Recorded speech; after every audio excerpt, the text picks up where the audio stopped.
my god. Wow, that counted down quicker than I thought. Hello, hello, hello. What's up tonight, everyone? I think the clock was wrong. I swear, I think the clock was wrong. Welcome, welcome, welcome. Fine Tuesday to you. That was a long alarm. Fine Tuesday to y'all. Good to see ya, good to see ya. Good to see ya. Psychi Magi, MTG Aiken, Elf, and McIntyre. Welcome to the Fishbowl. Thank you so much for your subscription. Big soup cheer for you. Thank you, thank you, thank you. That Wendell, how are you tonight? My back's improving. It's getting there, I think. Leon's new. With Thoughtseize, we make yourself discard creatures to enable gifts. That's true. I think the question, well, we'll talk about the deck in a minute. The question is, like, we have a lot of creatures that make us discard. Do we want Thoughtseize as well? Maybe. Like, Thoughtseize is busted, so Thoughtseize is very good.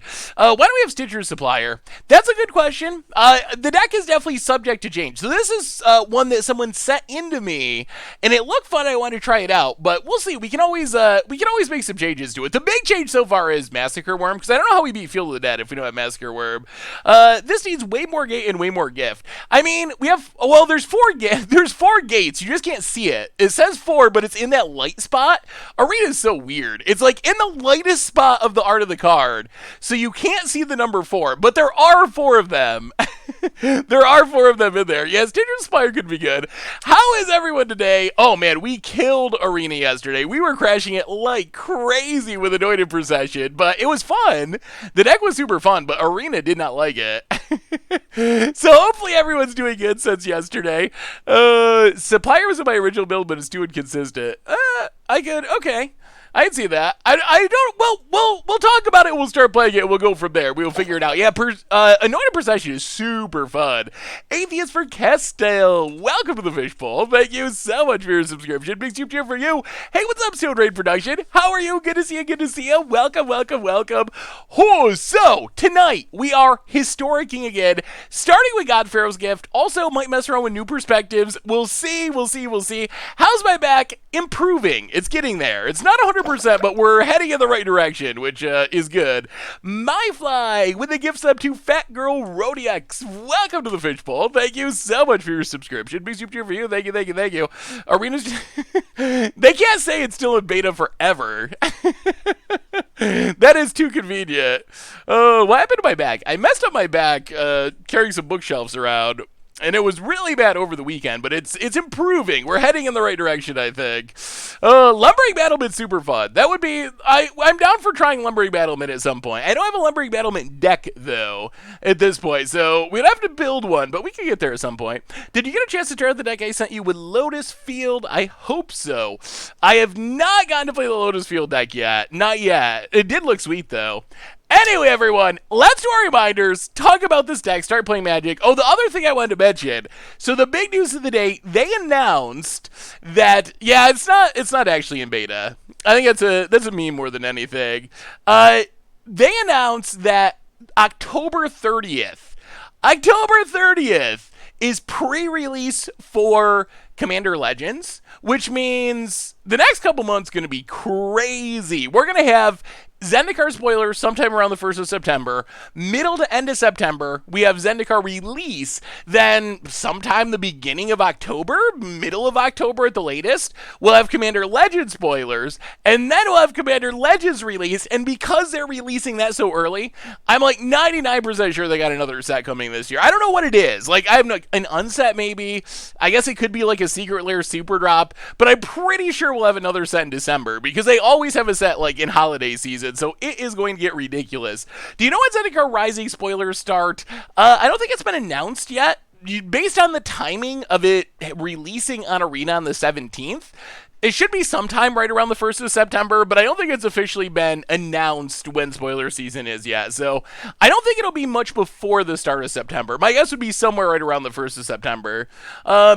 Are we ever going to get a break from new products? Probably not. They just keep coming. Although I'm pretty excited. Like, Zendikar seems sweet so far. The original Zendikar returning to that would be sweet. And Commander Legends will be interesting. I'm a little nervous. About Commander Legends. Like, I don't know. I'm worried that they're going to just print a bunch of busted stuff and a bunch more like command towers and arcane signets and stuff that invalidates like a better Soul Ring. Like how about a Soul Ring that taps for 3 mana if you have a commander or something like that. Like, oh, please stop doing that, Wizards. Prime for the 46 months. 2 more months till the 4-year mark. That is insane that it's been that long. Welcome to the Fishbowl. Thank you so much for your subscription. Big super cheer for you. Ooh, happy birthday. Well, pre-birthday. Remind me, Stone Rain, but it could be. It's sometime around there. Anyway, reminders, then magic, replay YouTube. If you want to see Arena crashing, yesterday's replay is not up yet. I had to do it all manually because of all the crashes, but that'll be up shortly, so keep it out for that and all the other old streams. Normal YouTube, we went peering into the abyss for Budget Magic yesterday. It's pretty fun. Post-rotation standard deck. Tonight, there is some crim action. Tomorrow's Against the Odds is amazing, so keep it out for that on the YouTube. A reminder that our sponsor tonight is Card Kingdom, and if you need some magical cards, maybe you want Double Masters cards, maybe you want old cards, whatever, they got you covered. You get them at cardkingdom.com, even get a free Scoop Soldier sticker.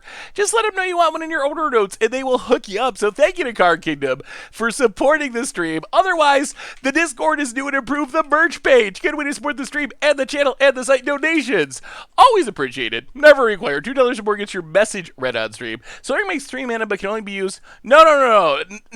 Just like, kind of like command towers, like tap to add mana, any color commander, just like some sort of commander specific soul ring, like, oh, tap this to add 1 mana, or if you have a 99 card main deck, then you can tap it for 3 mana, something like that. Or if you have a commander, Wizards like doing things like that. So we are starting off with a viewer submitted from MTG Jake Black-White God-Pharaoh's Gift deck. So the idea of this deck, we have, I think I need to change, I think we want another mummy over this Fenlurker. So the idea of this deck, it looks pretty janky, and it might be janky. We'll find out, because we can always switch it up. We can do some changes. The idea of this deck, we are trying to get God-Pharaoh's Gift on the battlefield, one of the most powerful cards from Habitat Remastered. It's really expensive. It's 7 mana, but we get to reanimate something, essentially for free as a 4/4 zombie every single turn. It comes into play with haste. So to get it on the battlefield, we have Gate to the Afterlife. As our stuff dies, we can loot. Once we get at least 6 creatures in our graveyard, we can have this for 3 mana, sack it for 2 mana, tutor God-Pharaoh's Gift onto the battlefield, start the fun. So as far as filling our graveyard, we have this weird, like, discardy plan. We have Buhlerats, we have Miasmic Mummy. These are just 2-drops that make us or both players discard cards. Someone discard a card. So we can target ourselves to discard cards. Meyer try and mill some cards. Seeker Squire can explore cards into the graveyard. So in the early game, we're kind of just like discarding, getting things set up, and then we get to get our Gate to the Afterlife going for God-Pharaoh's Gift, and that's when it gets sweet. We get to get back our discard stuff as 4/4s. We get to get back Ravenous Chupacabra to kill things, Vana to kill things, Massacre Worm added to the deck to kill the zombie tokens against Field of the Dead. So that's basically the plan of the deck. So we'll see how this actually goes. I don't know. The build does look it looks a little weird. It's definitely a strange looking build, but it does look super fun. So we'll give it a shot. We can always add in more self-mill stuff if we need to. I think that's my main question for the deck is like, two questions. One is like, do we have any chance of beating the zombies of Field of the Dead? Secondly, are we going to be able to fill our graveyard enough with this, like, kind of interesting, like, discard style plan? Do you think Field of the Dead will get suspended again? Seems pretty likely to me. Hopefully they just, like, flat out ban it, but you'll find that self-mill is bad if you don't have Gate in hand. Yeah, I mean, that is probably true. Ooh. This hand would be good if we had another land. We are on the draw. We have infinite 2-drops. So if we draw a single land, this hand's fine-ish. I think we actually, 1 land, 1 keep, right? Reed Rat. When it enters the battlefield, each opponent discards a card. Yeah, so it only makes our opponent discard a card. That is a good call. What is the purpose of Vizier of Deferment in this deck? That is a good question. I'm guessing to blink discard creatures, which, I don't know. The plan of the deck is, we'll see. It's hard to put it together in your mind. It's definitely very synergy-based. Targon! Targon, welcome. That's not what we wanted to draw. Targon, welcome to the Fishbowl. Thank you so much for your subscription. Big soup cheer for you. Thank you, thank you, thank you. Well, Gate to the Afterlife is how we're getting God-Pharaoh's Gift into play. And that gets it from anywhere. So Graveyard, Library, Nesmith for the 44th month. I like Esper-controlled Historic, but something about Thoughtsea, Sphinx's Red, Multiple Furies, and Wrath of God makes me warm inside. So, are you Crim in disguise, Nesmith? That sounds like something like exactly like something Crim would say. Can we draw a land? If not, at least we can start discarding cards to hand size. Ooh, Phyrexian Tower. All right. Well, we will Charming Prince Scry. Looking for some lands. All right, there's a land. That's actually a pretty good land. That's a land that lets us sack our creatures if we need to. We will Scry 2.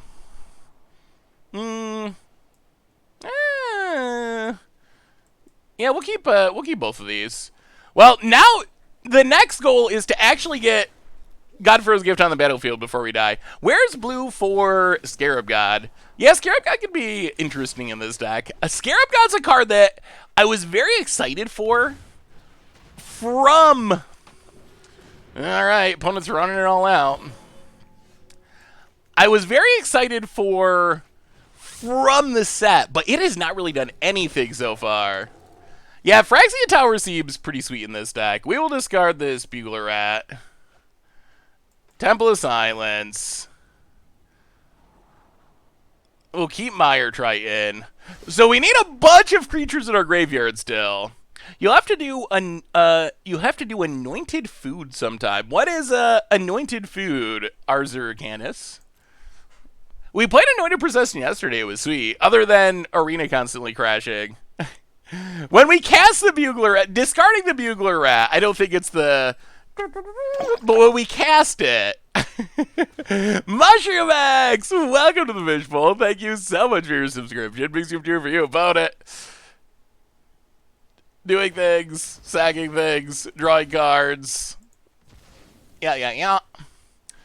I mean, we're mostly just worried about them top decking Bolas's Citadel would be bad. Anything short of Bolas's Citadel is not the end of the world. Alright, well, Gate to the Afterlife. Alright, well, now we find a way to fill our graveyard. So these Miasmic Mummies are just going to make us discard a card? That's a little awkward. Paradise Druid. Oh, opponent. Adding mana, sacking stuff. Their Priest is going to help us fill our graveyard, which is nice. This deck is missing Anointed Procession. Anointed Procession, I mean, it might be a little overkill, but it could be... It could be fun. Ooh, alright. We'll discard Massacre Worm. 4 creatures! We're really close. We're really close. Opponent passes. How much is this? 2? Alright, let's mill 2 creatures. Mill 2 creatures, we can do it. Mire Triton. 2 creatures off the top. Come on, come on. 1 creature. Well, next turn. Next turn's a fun turn. Miasmic Mummy! Discard, actually beneficial here. Pitch the Vana. Alright, next turn's the turn. Alright. Yeah, I guess we could have tried to do sacrifice to do it with Tower. Opponent scoops it up. That actually was that probably would have been better. Well, opponent wanted no peace. They just did not actually have a chance. Interesting. We didn't actually do that much, but I guess when you see the God-Pharaoh's Gift coming, that is it. That felt decent, considering we're casting Miasmic Mummies. Thankfully, we're not up against Field of the Dead. Field of the Dead, oh my god, that deck's so busted. So busted. It's so busted. Alright, let's run like that. Yeah, I mean, that's the thing with the Sacrifice deck. Playing against it, it seems like it's very inconsistent. Like, when it has a Bolas's Citadel, it can do insane things. But when it doesn't have a Bolas's Citadel, it's kind of just like playing a bunch of really really questionable creatures. Not that we can say much with our Miasmic Mummies. Refurbish is not... Refurbish is not in this format. It's not an historic. I mean, I think it is arguably better anyway. I think it's at least, like, on par. All right, now we get a Bugler Rat. Yeah, we do have a couple of towers. Bonet also has a tower. Gets in, hits us. No blocks. Sure. Well, Seeker Squire. Could use a land. Well, Milivana passed the turn. Ooh, where's our lands? Pass the turn. Rotting Regisaur. Rotting Regisaur could be okay. The discard could actually be an upside. Hey, what's up, Boss Taurus? Yeah, we need to return to, oh, they just have their... Yeah, it looks like our opponent has Citadel this time, so... Sure. So now they get to have a good game. Paradise Druid. Paradise Druid. Paradise Druid. Gilded Goose. Goes attacking. Yeah, this one is very over. Stone... I don't know. Stone Coil Serpent to me seems really bad. Like, is Stone Coil Serpent actually good at this deck? Well, so far we've had 2 incredibly swingy games. Hey Seth, they playing Mono White Life Gain and Historic, having trouble against Field of the Dead. What can I play besides Settle? Wait for it to get banned? Amateur Commander! Welcome to the Fishbowl. First time sub, thank you for your subscription. Big super cheer for you. Thank you. There really isn't a great mono white answer to Field of the Dead, I don't think. I played some Field, so we've been talking about Field of the Dead a lot. Bird, 1984, another first time sub. Welcome. We've been talking about Field of the Dead a lot, so I played some of it today because there's a lot of like diverse opinions on it. Some people are like, oh no, it just like loses to aggro, it's not a problem. And the main thing I learned, and I think there's going to be a video of it. I think I'm going to post a video. But the main thing I learned is the things people bring in to try to answer it, they're like laughably bad against the deck. Like when you're the person that's playing the Field of the Dead deck and your opponent's like, oh, 4-mana Goblin Rune Blaster, you're just like, you kind of just snicker. You're like, yeah, sure. Yeah, got us. You killed one of our Field of the Deads. Untap our promise. 8 zombies. Your go mono red. Like, or they're like, oh, ghost quarter you. And I'm like, oh, sweet. We get another land. That makes a couple zombies. You're down a land. All right, untap, cast an Ugin. Super Sam Games. Sicilian Defense. Welcome to the Fishbowl. Thank you so much for your subscription. Big super cheer for you. Thank you. Yeah, I think the best bet might be to just be very aggressive. I think that might be the best option for the deck, honestly. Like, if you can be aggressive enough, maybe you can get there. Yeah, there's no crumble on Arena. I mean, Deputy plus Thassa, I guess, would do it. That is kind of a 2-card combo, which is asking a bit, but that technically would do it if it sticks around. So yeah, I think racing is probably the best bet with mono white. What are the best answers available? Virulent Plague is probably one of the best options. Well, Charming Prince, Scry. Bottom and... Yeah, we'll keep the land. We do want to get to Wrath of God at least. Pass the turn. Gem Bomb Polluter is pretty funny. If you can get them. I mean, that's kind of what we're trying to do with Massacre Worm, essentially. Like, punish them for making a bunch of zombies. Yeah, the deck... Oh, no. Oh, jeez. Okay. Well, this Clothis is going to make our life a lot harder. Go attacking. I mean, I guess if we just never put anything in the graveyard, we're good. Hey, what's up, Gory? How are you? Ahoy hoy to you. Opponent. Yeah, Graveyard Hate seems pretty good against our deck. 3-mana Ashiok is like okay. Like, it is good, but I don't think it's like I win, essentially. At least that hasn't been my perception. Like, it is good, but they often do have answers for it, and they can do things without tutoring. I'll kill my Devil, go attacking. I guess we just go aggro since we can't actually reanimate. Aurora's like, welcome to the fishbowl. Thank you so much for your subscription. Big super cheer for you. Thank you, thank you, thank you. Opponent, untap land passes. God-Pharaoh's gift. We'll go to combat, attack our opponent. Collected company. Make some dorks. Blocks. Blocks. Well, pass the turn. Opponent gets to eat. Yeah, Virulent Plague is one of the better options. Although that also can still be blown up. Paradise Druid. Boy, lands would be good. If they get to the Citadel, things are... Oh my god. Charming Prince. Scry. We need lands. Alright, well, one land. Ooh, the problem is they can play Citadel this turn, and that's when things go really poorly. Opponent goes to 10. Ooh, and we're still multiple turns away from doing anything. Opponent casts a Bone Crusher Giant. Untaps. Down to 12. Plays a Bone Crusher Giant. Plays a land. Hits us. Well, Wrath of God. Opponent makes a food. Play the land. Pass the turn. This Clothis is ridiculous. Yeah, Clothis is really good against us.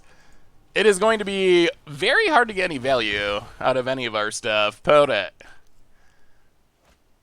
Mayhem Devil. Passes. Well, play Vana. Phyrexian Tower. Yo.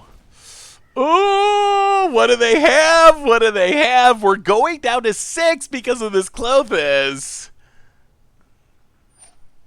Yeah, eats our stuff. All right, big turn, down to 6. Yeah, Clothis is just a very strong card. Oh, sweet mother. Whoa, Strider off the top. 1, 2, 3. Yeah, that might be lethal. Opponent.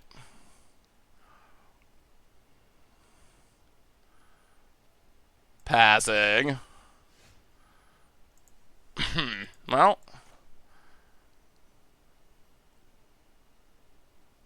Massacre Worm.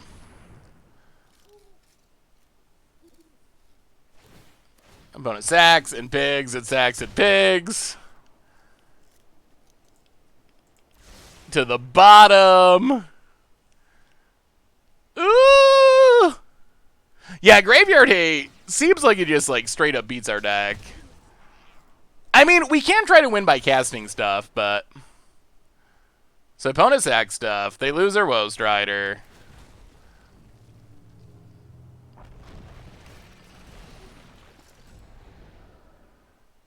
They dropped to 14. We play Chef It, dude. So we go to combat. We attack you. Down to 10. We go back up to 8. All right. Opponent. Untaps. Hits us. Down to 6. Oh, they're just going to combo or attempt to. All right. Citadel and passes. Okay. So... Oh, we got there through the Graveyard Hate. Wow, Vana came through. I forgot that Vana was a card. Whoo! All right, and we're almost ranked up. That actually kind of worked. Interesting. Boy, this deck feels so weird. It looks very weird, but that was pretty effective. Even with our graveyard being shut down, we still managed to take it out. Yeah, they had a land on top, thankfully. There was definitely risk there. Like, Bolas' Citadel is the card that their deck is built around. So what have y'all been playing in Historic? Or have you been playing Historic? I've been finding Historic, I find it fun outside of I find Field of the Dead annoying, but that'll go away at some point. But I found Historic fun. I've also been a little appalled with just how expensive it is. Wow, I it's really hitting me now. Like when Arena was a standard set every 4 months, and I was spending like $150 a set or something. Like that's expensive when you can never get the money back out of it, but it felt doable. But now, oh boy, when you try to get cards from like Jumpstar and Amonkhet Remastered 2 weeks apart, and you have like, I don't know, I've probably spent 100 rare wild cards. Like, wow, is it getting expensive? Tiny Bones is sweet.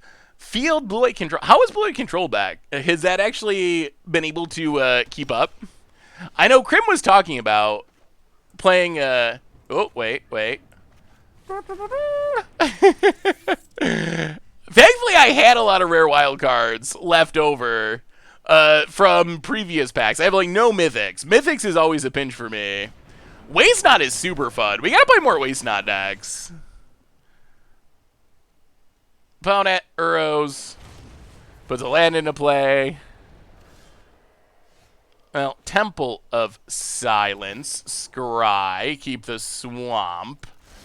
Bugler Rat. Get it at ya. Down to 22. Yeah, Waste's not super fun. Aww. Busted! Busted! Oh, this deck's busted. I don't know if Necromancy actually beats it either, honestly. So let's think about this. So we make our opponent discard, but then they get back Uro. Ugh. Well, Miasmic Mummy. Everyone discard. Swamp. Charming Prince.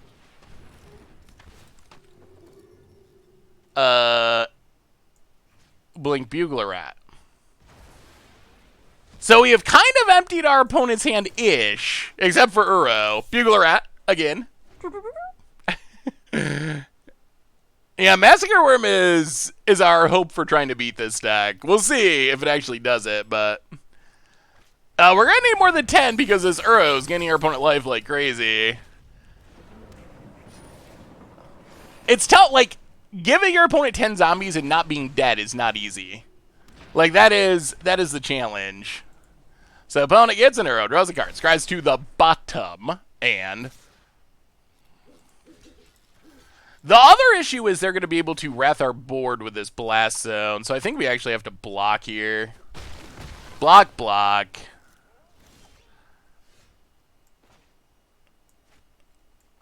Grim Dancer. Lifelink Death Touch. Isolated Jabble. If we could get a way to start getting our stuff back, we got a shot. Yeah, if it wasn't for the Blast Zone, we wouldn't block, but they're going to Blast Zone away our board anyway, and then we're just going to die, so. Build it. Or they have the ability to Blast Zone away our board. Takes it up. And they'll make more zombies. Oh, they're okay.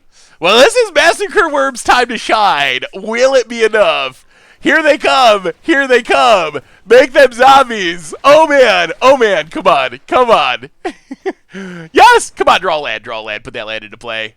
Yeah. Oh, it's a double. Yes. More zombies. Please, come on, crack it.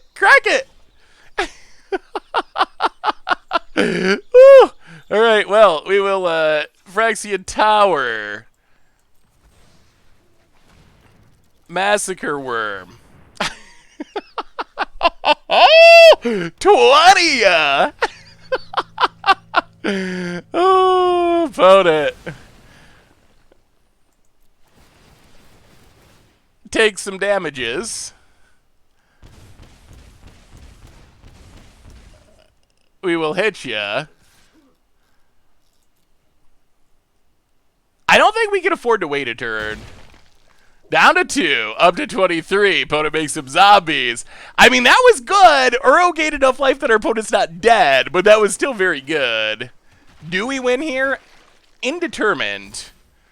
Like, they still take damage whenever a creature dies, so they have to be very careful. Draws a card. Wow. Okay. Land and zombies. Well, block. Opponent down to 3. What do they have? I think this... Oracle, okay. Because they can't not block and they can't block. So they're dead. Like, if they block, their stuff dies and they die. If they don't block, we hit them and they die. I think we got them. We found a way! Our Massacre Worm tech. Shadow of the Tumbling Lotus. Yeah, that looks fun. I wonder... So when I see that deck, the first thing that I think of is New Perspectives combo. So I wonder if there would be a way to also go New Perspectives-ing with it. We have a new donation. Attack. Attack. And win. We have a new donation. Our first donation of the evening from an opponent on the best deck in the format. Cannot beat it. From MDLO114, $5 donation. Great to see God-Pharaoh's gift deck. Super value for Bugler Rats achieved. Yeah, the Bugler Rats does a lot of work in this deck. Thank you so much, MDL. This is about as good as a Bugler Rat can be. Thank you, thank you, thank you. I have a good idea. Just wanted to stay away from... Oh, okay. Yeah, if you want to stay away from it, then that makes sense. New Perspective is on our list. We definitely will be trying New Perspectives at some point. Whether or not, it might be tonight. It possibly will be tonight. Otherwise, it'll be in the future. But it's next up on our list of decks to play at Historic. It might take some brewing. I'm not sure. The build we have is another one that someone sent in. And it's very much like the standard build, I think, from when it was in standard. So I have to see a bunch of updates, but what happened last Thursday was waiting for the stream. Oh, there should have been a note on the stream. I thought I updated the title, but I was out last Thursday. I hurt my back pretty badly. It's starting to get better, but there should have been a note in the stream title, but apologies. Cycling Burn to win. Cycling Burn? No Yarion. So, Yarion would work well in the shell, although it's a little awkward with our God-Pharaoh's gift tokens. I think we Gonti, maybe? Killing individual creatures does not feel very good. Like, Chupacabra doesn't seem great. Duresses might be fine. What do you think about Stone Coil? Like, is Stone Coil actually good? Like, I get that you can cast it for 0 just to trigger Gate to the Afterlife. Is that powerful, or is that just, like, too cute?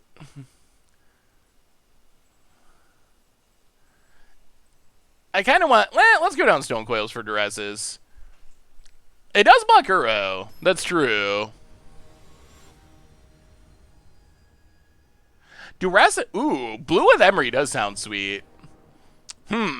Emery, and then you can reanimate all the combo pieces, too? That actually does sound super sweet. I'd rather play Stitcher's Supplier. Yeah, it'd be interesting... yeah, alright. Yeah, it'd be interesting to try more self-mill stuff. Build it. Well, Chef of Dudes, Seeker Squire. Hit a land. Well, alright. Maybe we're just casting our God-Pharaoh's gift. How long do you expect to stay in the format with our Promise Now in Historic? Oh. So I mentioned earlier, I played a bunch of it today, and I think I'm going to post a video of it. I think the deck is extremely bannable. We will see. I mean, I could be wrong, but I would not be surprised if it was banned in the near, or suspended in the near future. Hey, what's up, moderately annoying mouse? How are you? Oh, we're good at hitting the lands. All right. Godless Shrine, hit ya. It'd be sweet if we could actually steal, like, Ugin or something. So here's my thing. So I've heard some people say, well, just ban Hour of Promise. So here's my argument on that. Like, let's assume they decide they do need to ban something. Which I think that's where it's going to end up. Who knows? Like, whatever. Like, they'll figure it out. But my issue is, I think Hour of Promise is a card that not only do you want it to be able to exist, I think, but it's a card that's going to get printed again. Like, 5 mana, tutor 2 lands onto the battlefield from your library. Like, that's a thing that is likely to continue to exist in Magic. Alright, let's just Gonti. Come on! Something good from our opponent's deck. Something that beats Field of the Deads. Jeff Surgeon P! Welcome to the Fishbowl. Thank you so much for your subscription. Big super cheer for you. Thank you, thank you, thank you. Well, we take Hour of Promise to ramp into our hardcast God-Pharaoh's gift. Oh, Unseen Spectre! Welcome to the Fishbowl for the 46th month.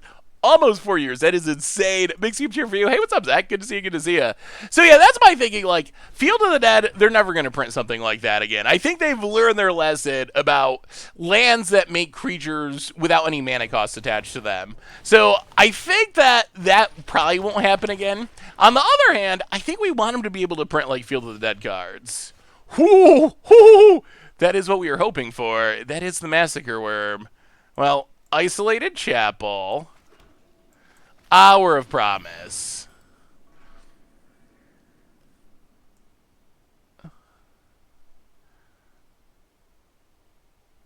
Oh, we don't have enough deserts. Not quite. Not quite. All right, we'll take... We only have 1 desert? We have 2 deserts total? Oh, so close. Well, Castle Aquaid, Phyrexia Tower. We can play Field of the Dead in this deck. Maybe we should just play it every deck. Oh, I misspoke. Well, no, what I was saying if I misspoke was Field of the Dead is a card they're unlikely to print again. I think they've realized it's broken. I don't think they're going to print more cards like it. On the other hand, Hour Promise is not broken. It's good, but it's not broken. They will print more cards like that. So if you ban Hour Promise, you're only kind of like... You're only kind of dealing with the situation temporarily. As opposed to...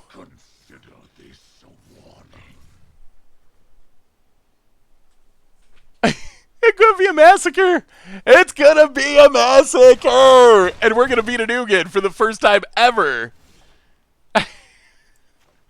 Woo! 16, yeah.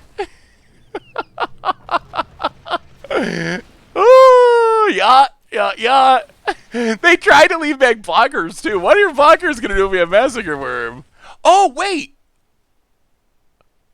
Oh, That's awkward. I thought they had more zombies than that. Huh.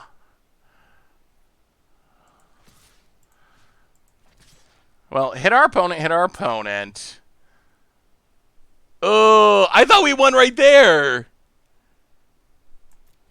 Well, opponent drops to 3.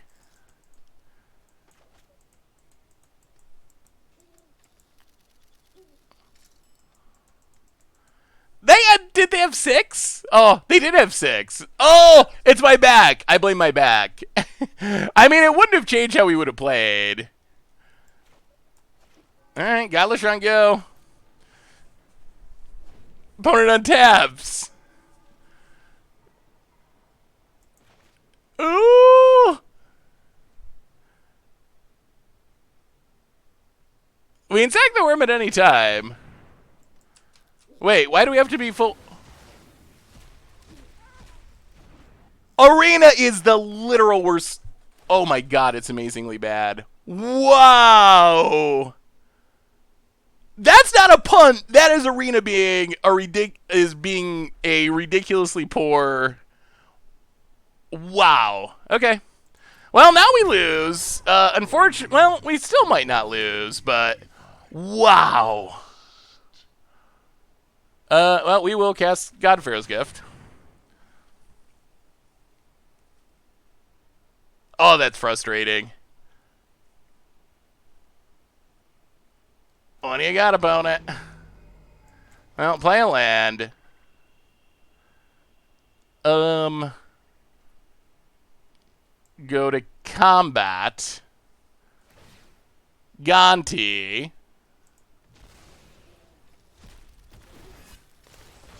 Steal. Crater Hoof. That's spicy. Take Crater Hoof. Oh, we still got there. What do you think, Jack? Is that misdesign? Like, we still got there, thankfully.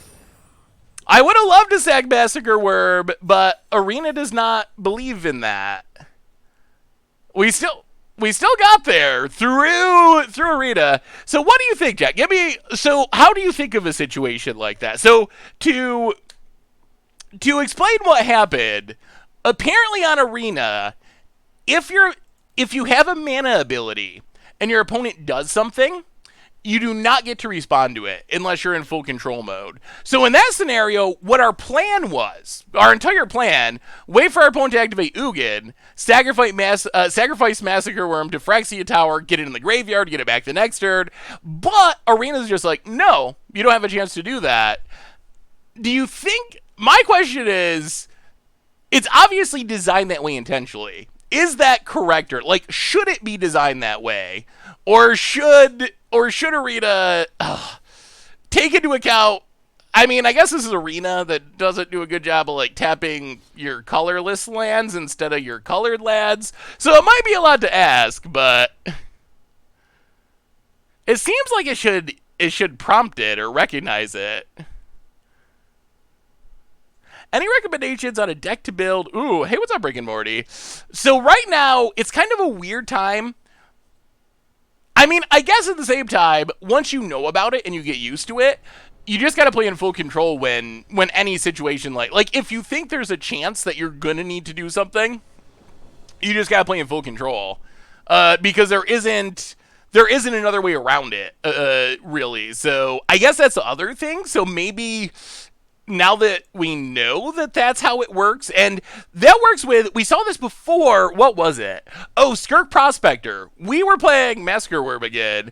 Our opponent was on Goblins. We cast Massacre Worm. Our opponent had a huge board full of Goblins and a Skirk Prospector. We're like, oh, they're just going to sack them. And Arena just didn't let them sack them, and they lost the game because of the Massacre Worm triggers.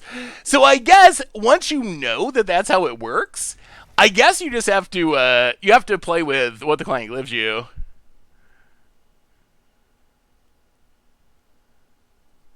If mana ability, yeah,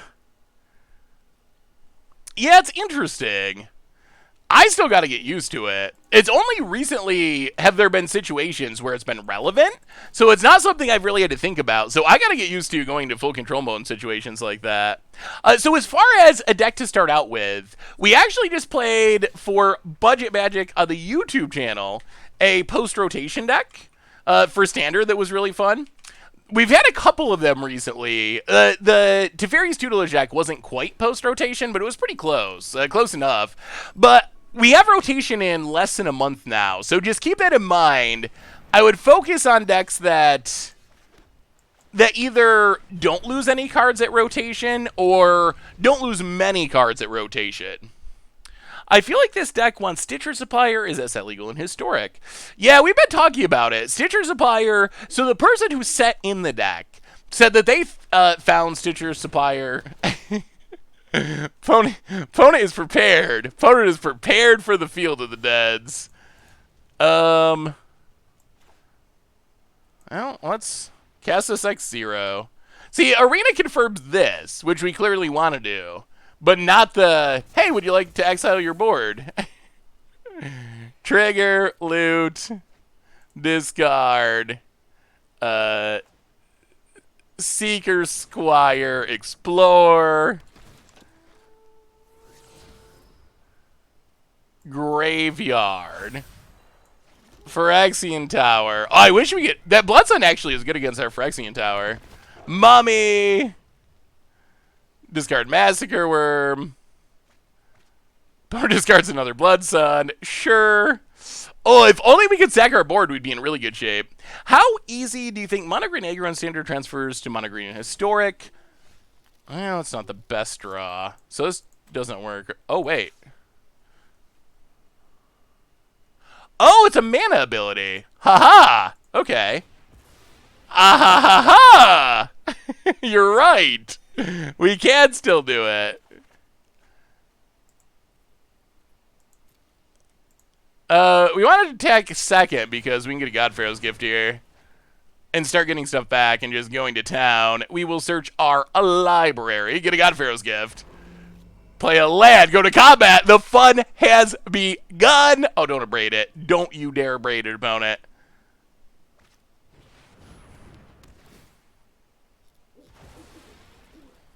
All right. 1, 2, 3, 4. That's disappointing. That's disappointing. Ooh. They didn't abrade it. I think I missed a sub. Oh, Nelsbat. Boy, so many Blood Suns. Nelsbat for the 3rd year. And, ooh, that's good.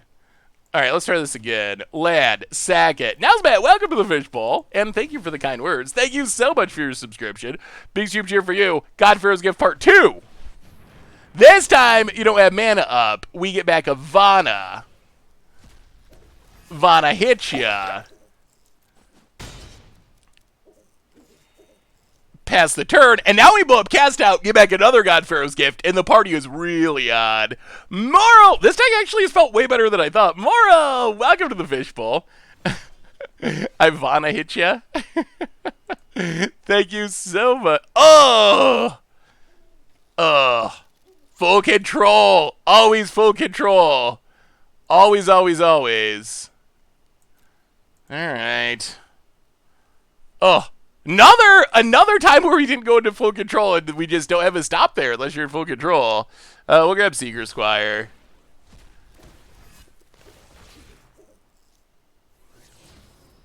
And we'll library.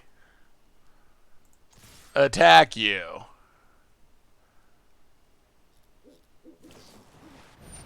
Settle the wreckage. I'll blow up the Cast Out. Get a couple lads. Yeah, we wanted to Vaughn on our opponent's turn, but we were not in full control, so it didn't give us a stop. God-Pharaoh's gift gives haste for a turn, yeah. What are we getting back? Go to combat. 2 triggers. We will get a mummy.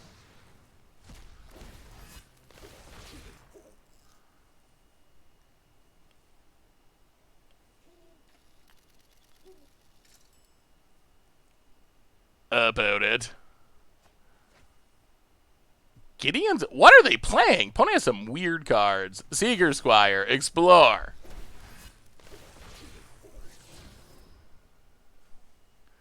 Yeah, we'll graveyard that. Oh, you can't trigger Vana? Really? Oh, Vana... No. You have to activate it as a sorcery? That's way worse than I thought. Just... Okay, opponents get all the removal. Seriously? Oh. So... Vana! Another Justice Strike. Alright, opponent's fighting the good fight, trying to. Yeah, you are correct. I guess it makes sense. It is from Ixalan. And Ixalan is powered down era of Magic. That's when, if this was printed like 2 sets later, you could activate it at any time. It probably like twice a turn, and it would cost like, I don't know, you'd gain 7 life instead of spending 7 life. It was like 1 set too early, and it had to get the drawback. Yeah, we'll mill the Bugler Rat. Get back the Bugler Rat. I mean, they got to be out of Justice Strikes, right? Like, how many Justice Strikes could this person possibly have? That's a lot of removal. Ixalan is as fair as it gets. That is, from recent sets, it is extremely fair. What card are we reading, Stork? About it. Passes. Oh, yeah. Trigger. I don't even know. Let's get Stone Coil. And I think we're going to say no to the second one. And wait. We already have, like, super lethal.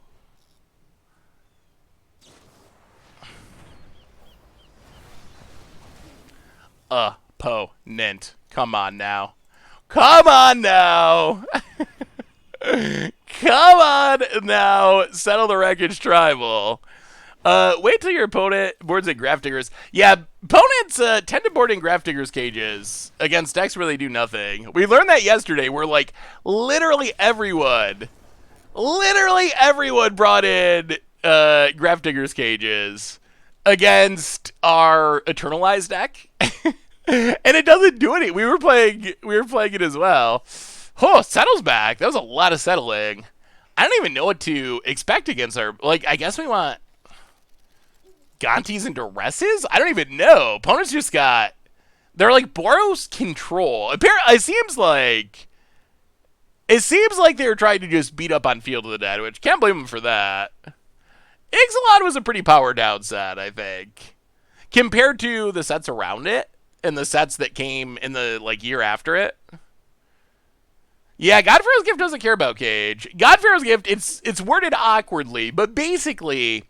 We don't put a creature into play. We exile a creature from our graveyard and then get a token copy of it. Grafdigger's Cage just keeps creatures from entering the battlefield from the graveyard. So technically we're exiling a creature and then getting a token copy. So we kind of like cut out the the Grafdigger's Cage by the interesting wording. I would guess our opponent's winning with Planeswalkers. I really have no idea. I mean, yeah, I think for me, Ixalan is one of the... Well, that would actually be a fun conversation to have. Out of like the last 2 years, or 3 years, what are the worst and best sets? That could actually be a fun conversation. Maybe we'll talk about that in a minute. After this match, we'll look at it. I'm genuinely curious what people think. Because I feel like being powered down doesn't necessarily mean bad. But I do feel like... Ixalan was power down and unrelated was also not a very good set, I don't think. Eldraine worse, interesting. See, I think outside of... Well, they have Lotus Fields, too. Outside of the brokenness factor of being, like, insanely broken, I actually think that Eldraine, flavor-wise, I really like that set. But it was horribly, horribly unbalanced power-wise. Bugler Rat. Shadows over Innistrad. I'm trying to remember what did Shadows over Innistrad have? That and Eldritch Moon kind of mixed together in my mind.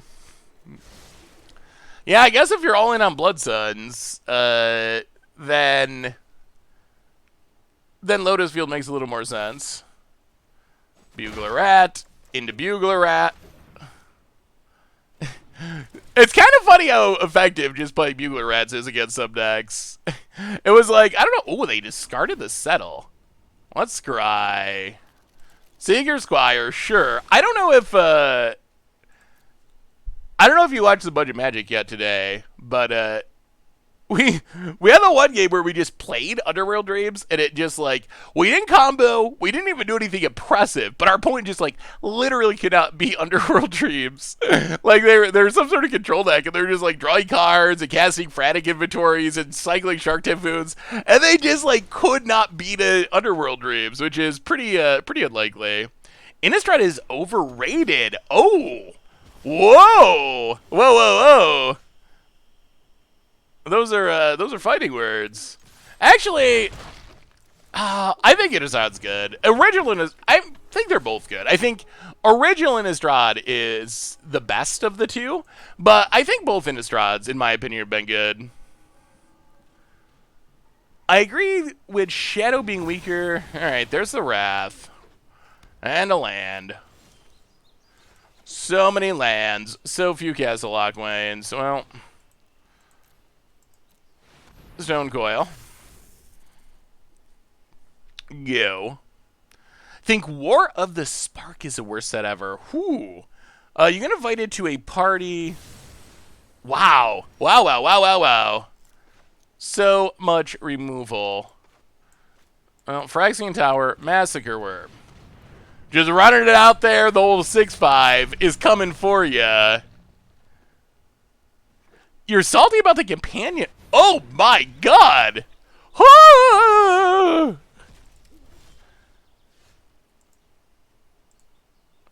Well, Bugler Rat.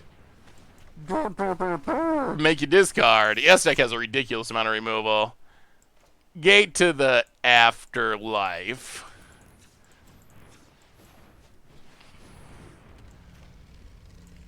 Pass the turn.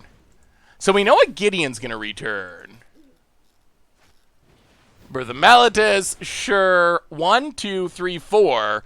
We're almost to the God-Pharaoh's Gift. We're almost there. Okay, that's a creature. So we get to Phyrexian Tower, sack Bugler Rat, loot. Creature number 5. We will draw a card. We will discard Mire Triton, creature number 6. We will sack it. Here they come. On the way back, searching our library for a God-Pharaoh's Gift. Go to combat. Get back, Seeker Squire, start the beatdowns. Hit you. God-Pharaoh's Gift seems pretty powerful. Scry. Into. Not more lands. Pass the turn. It's working, it's working. The power of the Bugler Rat. Yeah, Mercadian Mask is pretty bad. That was pretty bad. Rebels? Rebel Arrow was not a high point of Magic. Alright, Gideon. Doing Gideon things. Scries. We do have to hit the Gideon down so it doesn't exile our God-Pharaoh's Gift. I'll go to combat.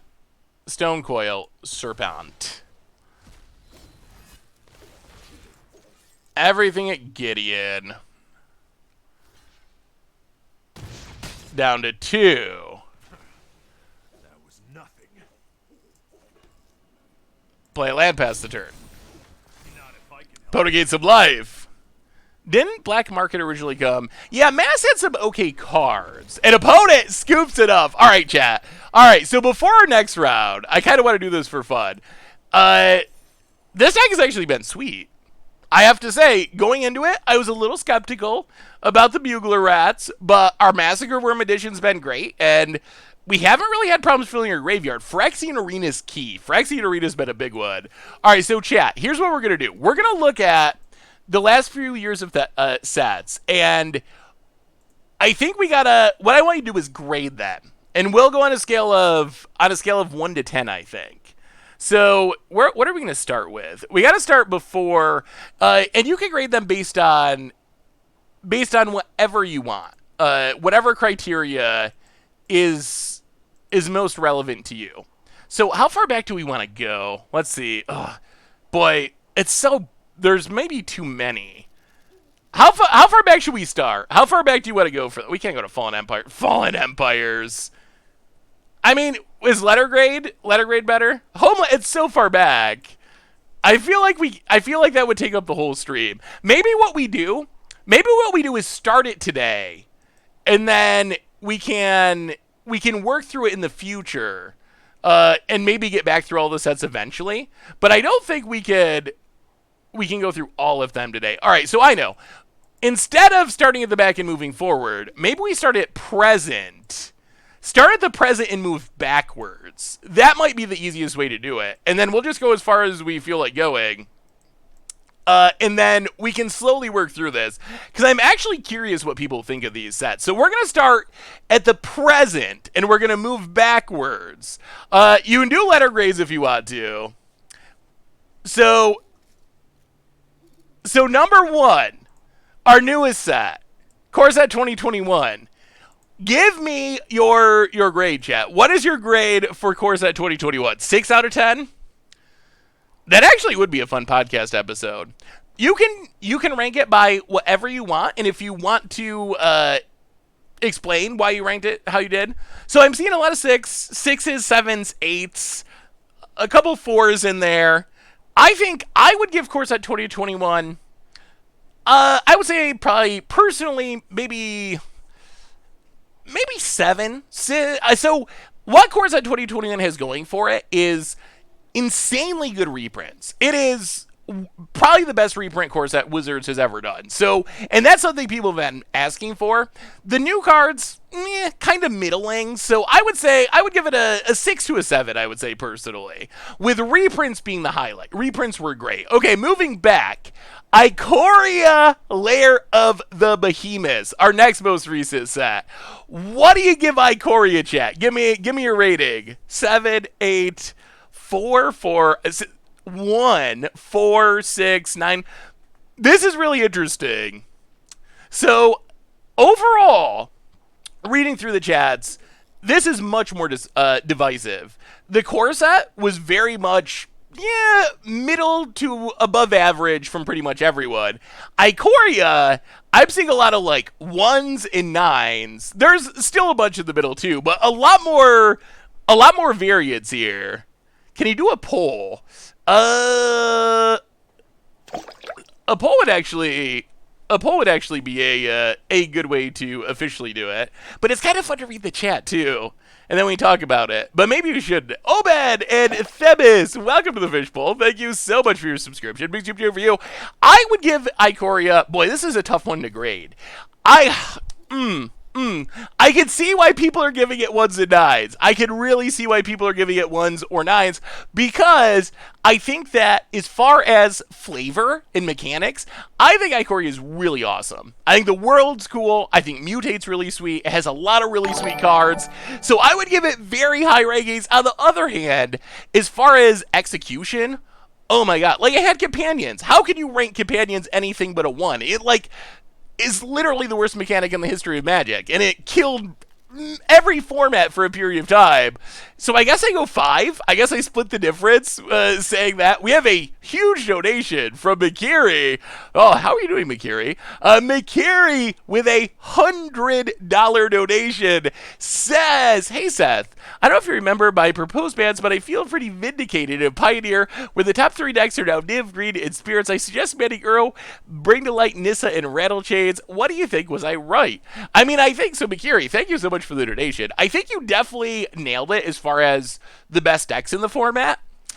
Not sure if I think those decks actually need to be banned. I think that's up for debate, because I think the thing is, like, if we ban those cards and get rid of Green, Niv, and Spirits, like, at what point?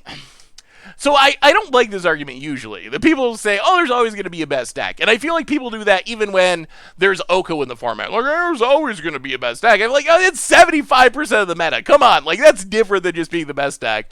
But I think at some point, there is actually always going to be a best deck. Are we okay with Niv and Green and Spirits being the best decks?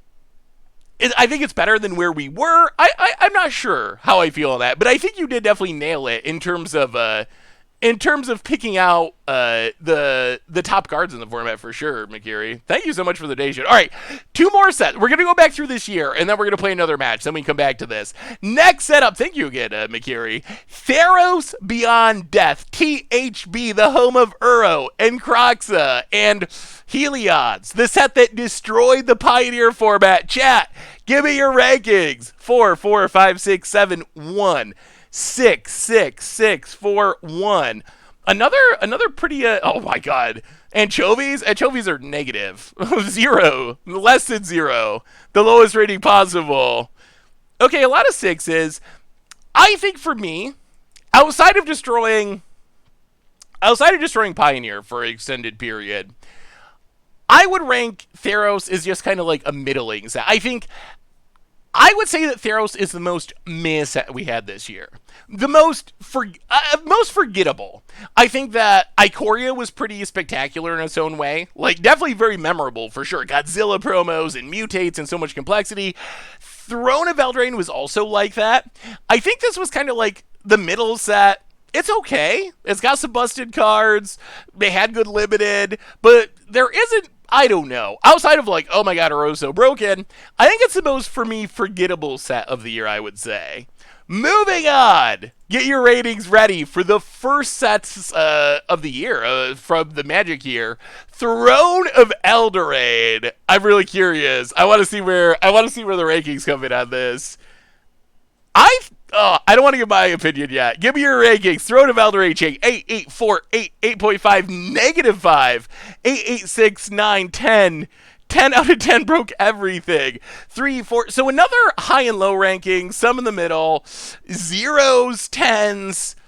I actually think that Throne of Eldraine was a great set. I really do. And I think if it wasn't for the brokenness of the set, which, how much of that can we hold against the designers? Like, is it the fault of the people making the set that the cards were not balanced? I don't know. Like, according to Marrow's articles, no. Like, it's not really their responsibility. I don't know the inner workings. How much can we hold on to designers? I will say, I think, the Mark Live, welcome to the Fishbowl. Thank you for your subscription. Big soup cheer for you. I will say, if it wasn't for the horrible, unforgivable balance issues, Oko, Once Upon a Time, all the broken stuff, I think that we would think of Throne of Eldraine as a set that rivaled Innistrad for what it was. Like, what Innistrad was for horror, I think this would be for Fairy Tale Worlds. I think it would be a beloved plane that people would want to be going back to. However, the fact that there was Okos, and we had the worst standard maybe in history. Like, I think it was unprecedented, the amount of dominance that Oko had on standard. Like, I think that might keep it from being as fondly remembered. So, balance issues bring its rating down. If it wasn't for that, I would say that Throne of Eldraine would at least be in the conversation for the set of the past year. And I think people would really be remembering that set fondly. We have another donation from McCary. Again, thank you, McCary. $20 donation. I don't think getting rid of those cards kills those stacks. Uro's obvious, and Bring to Light powers down the toolbox. Nissa decreases accuracy ramp. Rail Chase powers down the same level of tempo. Decks still exists, but are competitive with Fringe. I mean, that's a good argument. I mean, how have you been enjoying? We'll do some more set ratings. Thank you again, McCary, for the donations. We'll do some more set ratings. Let's get into another couple matches, though. The Oko beat... Yeah, there were some good Oko moments. You thought Once Upon a Time was fine? Oh, my goodness. 10 would be good, and 1 would be bad. Yeah, higher numbers, better score, is how I was reading it, at least. Schnitty McGee, welcome to the Fishbowl. Thank you so much for your subscription. Big soup here for you. Oh, those are sweet sleeves. I don't have those sleeves. I don't have any sleeves at the moment. If you could get a Magic tattoo, chat, what would it be? I've actually seriously been considering getting a Magic tattoo. I kind of feel like I should. I think I should. Oko? I'm not gonna get an Oko tattoo. Bullis horns. Mr. Smooth, welcome to the Fishbowl. Thank you so much for your subscription. Big soup cheer for you. Scoops on my forehead. Scoops on my forehead. Don't do it. Not a tattoo fan. Well, let's. Ugh. How do we do this most effectively?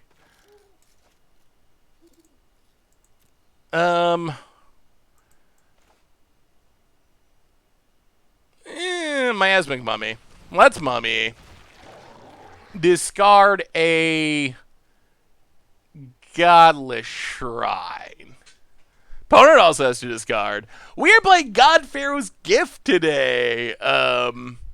Whoever asked that. Mjathriv. What should I get as a Magic tag? Oh no. Oh, that is a lot of robbing. Massacre Worm. Oh boy, what a fast start. Well, we will Phyrexian Tower.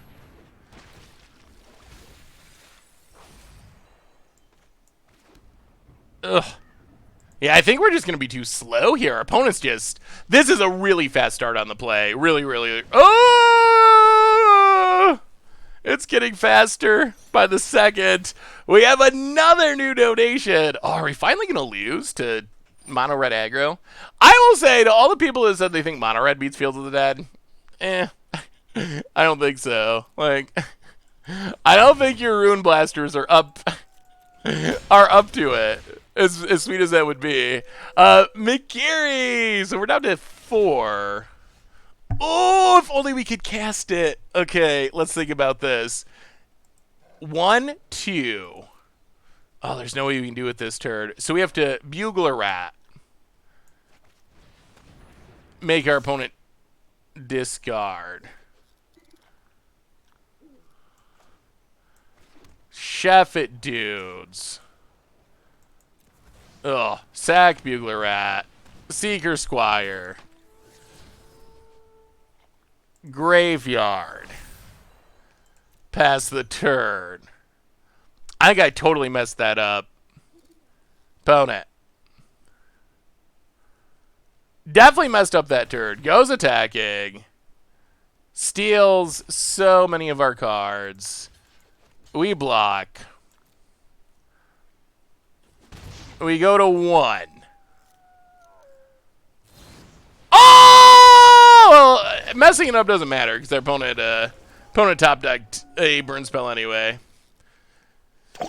Hey, thank you, Astronaut. Not an astronaut for the 18th month. Welcome to the Fishbowl. Thank you so much for your subscription. Big soup cheer for you. Thank you, thank you, thank you, thank you. All right, bring in some removals. Go down Stone Coil Serpent. I kind of just want to cut Stone Coil Serpent. Also, these Viziers. Like, I remember someone playing Vizier in a deck like this in Standard back in the day. I'm not really convinced that it's good, though. I'm not actually convinced it was good when they did it in Standard either. But I'm a little skeptical. A little skeptical of both of those cards. But that might free up some slots. Although we are winning, so mono red is worse than combo decks. I don't think that mono red is. Why do you not block the second robber? We needed the mana from sacking our creature to Massacre Worm. We had a Phyrexian Tower, so we needed one creature to sacrifice to get the extra mana, and then we could Massacre Worm and sweep the board. And then maybe if our opponent whiffs for a couple turns, we get back in it. Fanatical Firebrand. Well, alright. Charming Prince. We got a Scry because we got nothing going on. We got 1,000,000 lands now. Oh my god. 1,000,002 lands. I assume Stone... Yeah, I mean, I think that's the idea, is to play Stone Coil for 0, but... that feels a little... Oh no. Oh my goodness. Well, I guess a Bugler Rat. I guess we were due for one of these draws. What, is that 10 lands? 7, 8, 9. 9 out of our top 11. Woo! Opponent kills our Bugler Rat. Plays another Earthshaker Kenra. Goes attacking. Hits us. I don't even know if I want a Wrath of God here. Like, is it even worth it? They're going to play... Oh, boy, this is so bad. Opponent shocks our Charming Prince. Hits us down to 8. Passes. Well, now we definitely have to do it. I guess flooding out means we can eventually... Oh, we can't eventually cast this God-Pharaoh's Gift. It's just going to be too slow. We've just drawn a ridiculous amount of lands. Bone Crusher. Oh my goodness. Well, alright. Well, sometimes the Magic Gods just don't want you to win. And this is one of those Magic games where nothing you do actually really makes a difference. Because you just draw the lands. And another Bone Crusher. Alright. Well, sometimes 10 of your top 12 cards are lands. Flash! I actually don't think Mono Red is very good. I think we actually crush Mono Red, but we don't get to crush Mono Red if we draw 10 lands in 2 spells. But I think our deck is, like, extremely heavily favored against Mono Red. Flash 3K! Welcome to the Fishbowl. Thank you so much for your subscription. Big soup cheer for you. Thank you, thank you, thank you. Yeah, I mean, just looking at our deck list, we have a bunch of Life Gain, we have a bunch of 2-for-1s. I think Mono Red I would pick is, if I had to play one matchup to, like, win a Pro Tour, I'd probably pick Mono Red out of all the decks you play. Like, I feel like it's just literally as good as it gets for our deck in the format. So here's the thing about flooding, is it is a necessary evil. I know, like, it's frustrating when it happens. I will definitely admit, no one likes to flood out. But if Magic didn't have flooding out, the game would be unplayable and horrible. That might sound strange, but I, like, wholeheartedly believe that to be the case. Well, we will go scrying.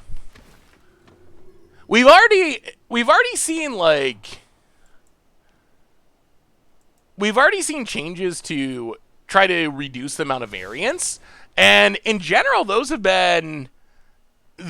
all made the game worse. Like, we're coming off arguably the worst year for constructed Magic in 20 years. You could even argue the worst year for constructed Magic in the history of Magic. And I think at least some part of that is connected to the variance reduction Wizards has been doing. Yeah, we're definitely up against Field, which means gonna be about Massacre Worm. I think Mono Green could be good, but I think you need to be able to trample over zombie tokens or have a plan for zombie tokens. Are we gonna grade more sets? Yeah, we'll do some more set grading today. And we go to combat. Attack. Headshot. Vizier. Blink Charming Prince. Get back, Charming Prince. Blink Charming Prince.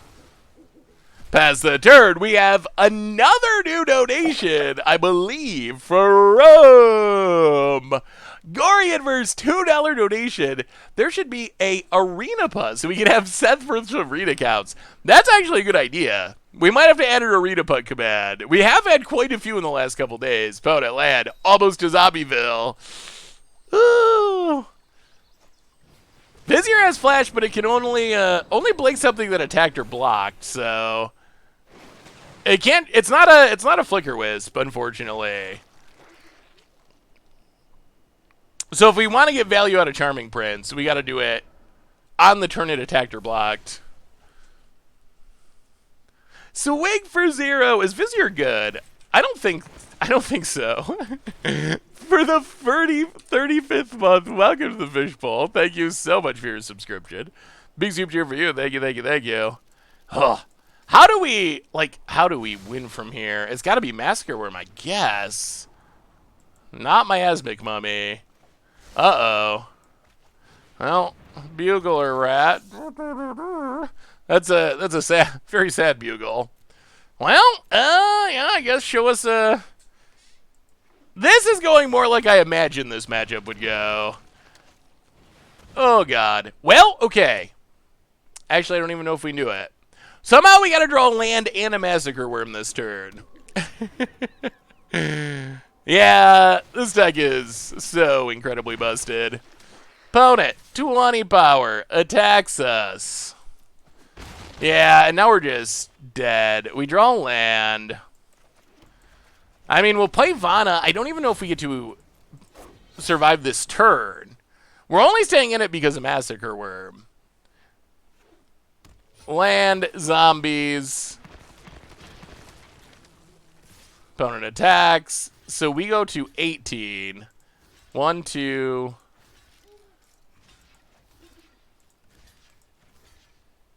We go to 18 and we take 16. All right. All right, Massacre Worm. Give us a Massacre Worm. That's why it's in the deck, is exactly for this situation. Growth Spiral. Massacre Worm's lethal if we top deck it. Come on, Magic Gods. You flooded us out last game. Give us a Massacre Worm. Come on. Come on. 3 out of 48. I got a good feeling. Opponent up to 23. Is it a Massacre Worm? Or do we scoop? Come on. It would be so good. Come on, deck. El Rotato! Welcome to the Fishbowl. Thank you so much for your subscription. Big soup cheer for you. I sent you an email for idea for Golgari in Destruction. Ooh, that sounds interesting. And that is not a Massacre Worm, and we will scoop it up. Oh, the heart of the cards. Arena has kind of been against us. Although, honestly, we can't really expect to top deck a three outer. So I wonder, how can we improve this deck? Assuming we have at least 4 slots. Assuming we have at least 4 slots and maybe more. What would you add to this deck to make it better? I guess Vizier can kind of answer Uro in a really weird way. Maybe we keep the Viziers. All right, run it like that. Dogamith with the gift subs to the Neverhood and Kirby and Belena. Welcome to the Fishbowl. Thank you so much for your subscription. Big soup cheer for you. Champion of Wits. Yeah, the version that... Well, I got Massacre Room in this game. The version that was most commonly played in Standard was definitely a Champion of Wits version. Champion of Wits is definitely powerful with it. I think this deck wants to be blue-black. I haven't looked super impressed with the white cards. I mean, I feel like the deck has worked fairly well. Bugler Rats. I mean, we're 3-1, and our one loss was in a matchup that should be really good, but we just flooded. So the deck's definitely working as it is, but I do think there are probably ways to improve it as well. Gross Spiral. But it has felt, considering we have like Miasmic Mummy and some kind of pretty janky-ish cards, it has felt a lot better than I expected. Now, Seeker Squire land. What white gives us is a good question. Like, what are we actually getting out of being in white? It doesn't seem like there's a whole lot. Oracle. More Field of the Deads. Well, we will play a Plains. It's so funny, Arena never likes to tap utility lands, except for the Phyrexia Tower that we need to leave up. Then it really likes to tap them. Every time. Phone discards an Uro, no attacks. I don't think Angel... We don't have Kaladesh on Arena yet, so... Angel of Invention isn't actually even on the client at all. Yeah, we'll have to look at our deck. Like, what white cards... We have Vizier. Like, what other white cards are we actually... I guess we have Vana? Vana seems okay. Well, here comes the zombies. Land, more Uros. More life. Opponent passes. Well, we will Seeker Squire. More lands. Play the land. Pass the turn. So this, I don't even know if Massacre Worm's going to be enough. We need our opponent to make a lot of zombies. But they're gaining a lot of life with all these Uros. So I'm not actually sure that Massacre Worm even really does it here at the moment. Opponent gets in. What would red offer to a deck like this? Hits us. Yeah, Hornet Queen would be fun to get back. Is that a Ugin on the top of our opponent's deck for some reason? Oh, God. Why is that?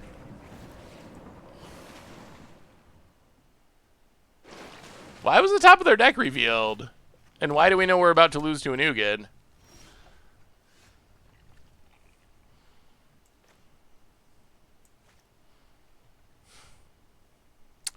Wow. Well, we're back to the flood out plan.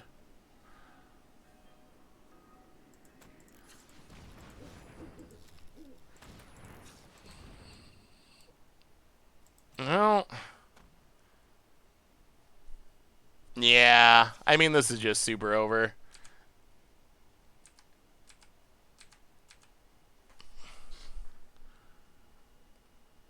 Oh, yeah, that's right. Oracle. Oracle would be the reason. I mean, we can't wait one more turn. Opponent has Ugin. And they gain more life. They're going to be up to 31. Like, there's... And we just die, right? I mean, I don't think we win either way. So I guess we can pass. I mean, I assume we're just dead here. We go to 13. Block, block, block, block. Heartless Act. Block, block. So we're going to take 6. Oh, yeah, we're straight up dead. All right. Well, sure. Boot it. Ugin.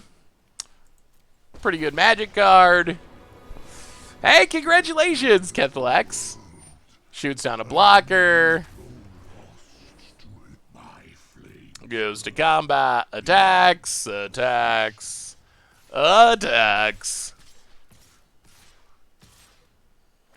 Combat Celebrant and Skirk Prospector. Oh, the Goblin deck? Yeah, the Goblin God-Pharaoh's gift deck was fun. Opponent, not... Okay, so opponent is even playing around the possibility. I think we're just dead, though. Yeah. Oh, well, enjoy it while you can, Deckard. Enjoy it while you can. Oh...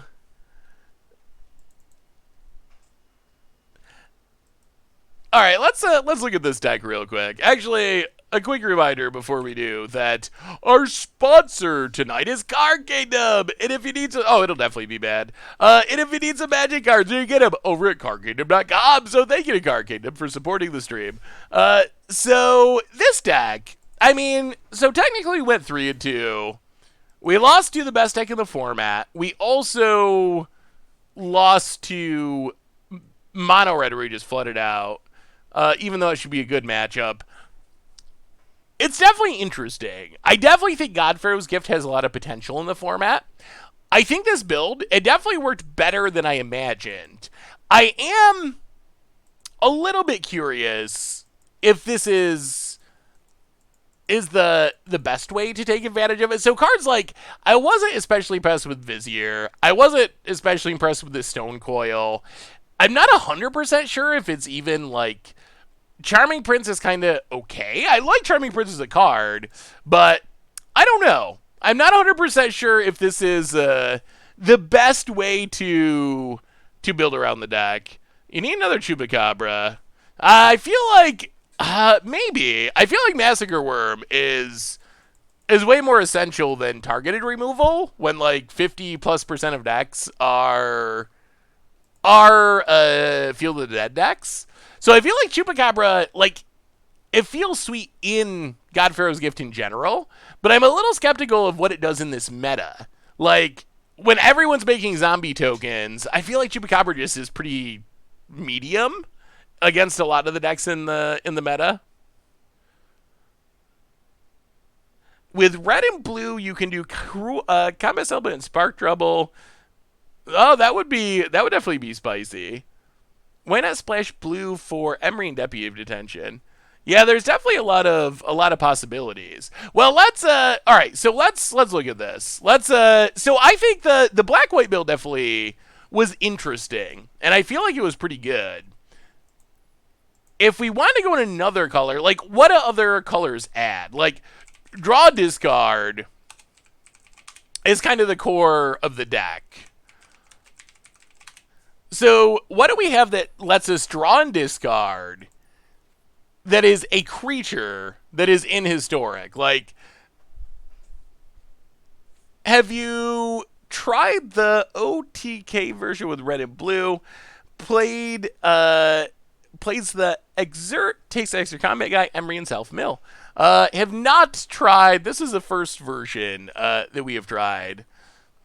Yeah, that was a standard trick that could be pretty good. So Champion of Wits is definitely, I think, the biggest one. Like, Champion of Wits is pretty insane. That was one of the best cards in the standard version. So you have Champion of Wits. Rivulet. Yeah, we can look at milling too. There is definitely value to having creatures that do stuff just because then we can reanimate them. What does this do? Discard a card. Can't be blocked. And that's a little expensive. I wonder if we could put Tiny Bones in the black and white version. That would be spicy. Rankle would probably be... Rankle seems like it could be decent. Rankle seems good. What color combination are we going to try? I mean... Ooh, Riley.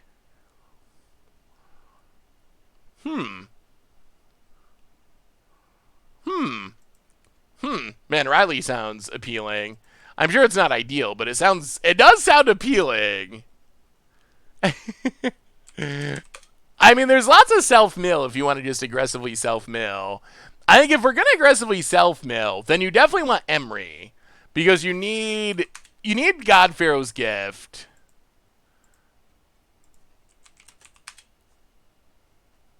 You need God-Pharaoh's Gift, and you need... Oh, we're on creatures, that's why. Because the most important thing is getting God-Pharaoh's Gift on the battlefield. So we need the Gate to the Afterlives. We need the 2 God-Pharaoh's Gifts. I hope Seth tries my deck at some point. If you want to try my deck, feel free. Ooh, let me see Stone Rain. Oh, Shadow of the Tumbling Lotus. Yeah, definitely is a spicy looking deck for sure. Grixis and Kranko. Kranko's cute. Like, if we stay in red...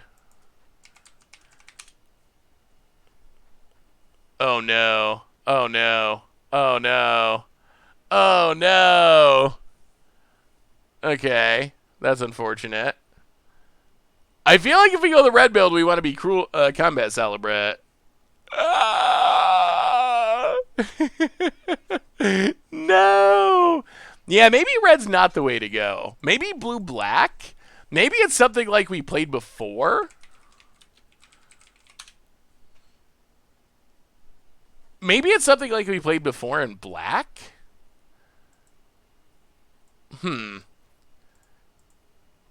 We could try just blue-black. There's Thirst for Knowledge. There's good non-creature ways of drawing and discarding. Ha ha ha. Nicole Bolas, I guess that makes our opponent discard.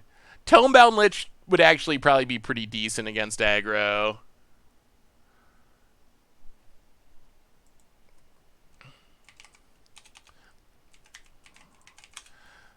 Strategic Planning. Yeah, that could be good. But we need our creature count. Strategic Planning, I feel like it's better if you can reanimate it easily. Garuda. Garuda could actually be sweet. Unfortunately, even converted mana cost isn't going to work. Luxac, welcome to the Fishbowl. Thank you so much for your subscription. Big super for you. Thank you, thank you, thank you. As far as milling, Burvac.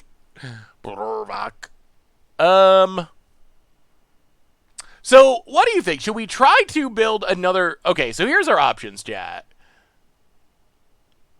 Each opponent mills for 10. What about... Wasn't there a Sphinx that...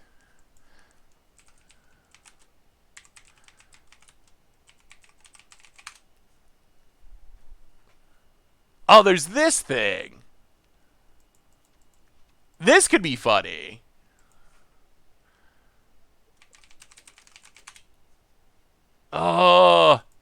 The mythic wildcard pinch. I'm going to have to buy more packs of stuff. Oh, Arena's gotten so tough. Scholar of the Lost Trove would be funny with mass reanimation.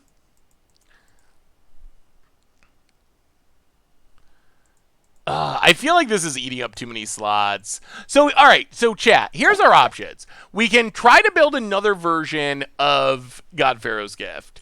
Wall of Chaos for the 44th month. I had an idea. What if you spend a bunch of channel points, I pick one card for a viewer submitted deck in Commander Clash? Like, you have 30 or so people can add a card. Ooh, that's actually a really fun idea, Wall of Chaos. I will try to do that. Thank you so much. Welcome to the Fishbowl. Big super cheer for you. So here's our options. Black-White God-Pharaoh's Gift. Keep doing what we're doing. Try to build a new God-Pharaoh's Gift deck. Or option 3 is try out this New Perspectives combo deck.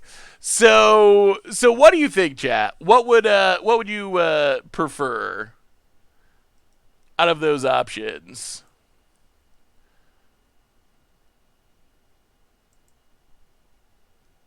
New deck, new perspectives, new God-Pharaoh's Gift, perspectives, new combo, new deck, mono green stoppy, rebuild, perspectives is cool.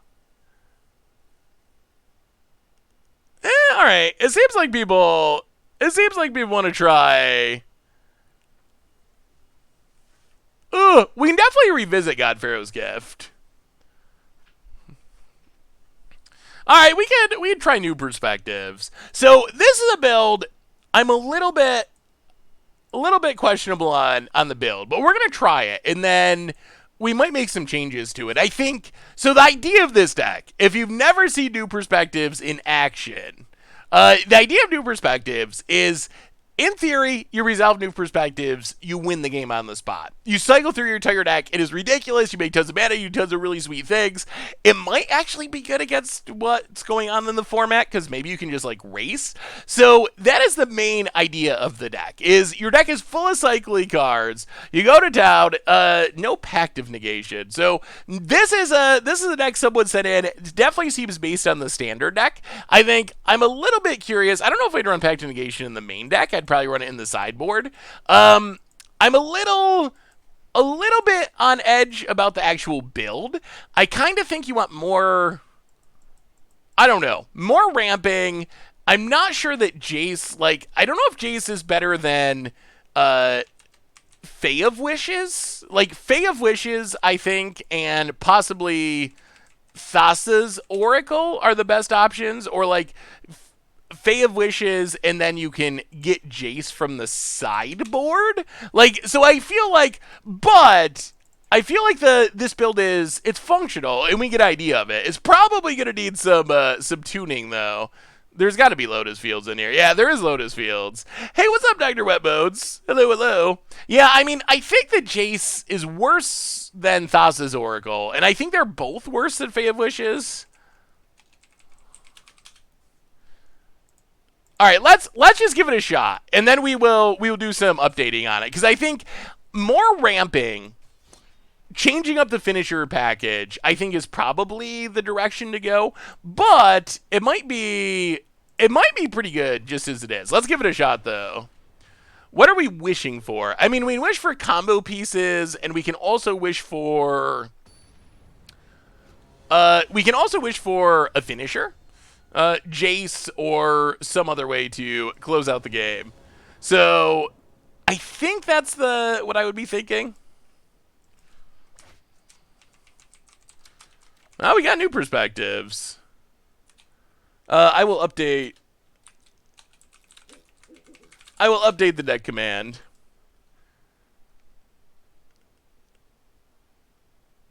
I'm playing Oracle in Best of One.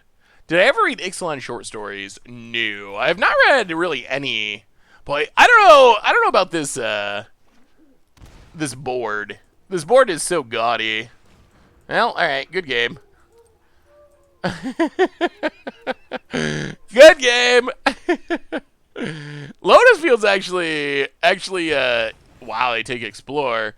Lotus Field is actually insane in this deck. It is pretty much one of our most important combo pieces.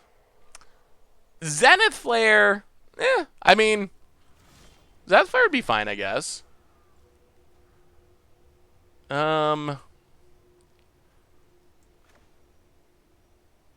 Yeah, let's try them. Go. So we need to... So the way this deck works, we need to resolve New Perspectives with enough cards in hand that we can start cycling for free. If we can do that, we essentially just win the game. Alright. Sack 'em. Pass the turn. Yeah, the board, I don't know. It's just a little too much for me. Opponent plays a land. I like the idea of it. I don't know, it's like the texture, it does look kind of like Tetris or like mess up Legos or something. Alright, there's Aluris.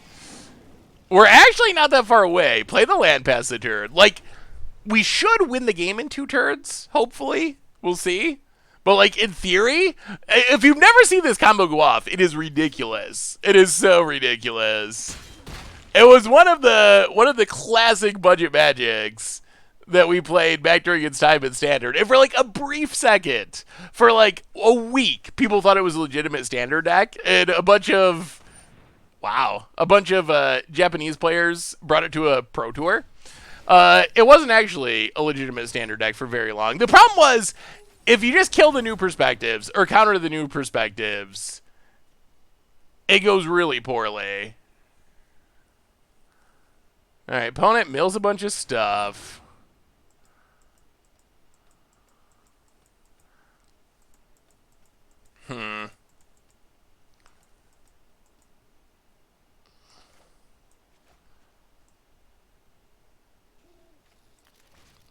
Well, get rid of Croxa.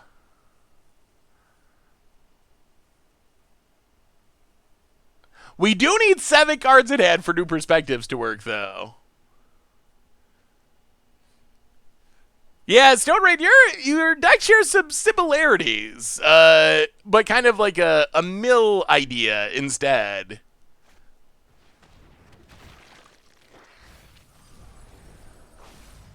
Ugh.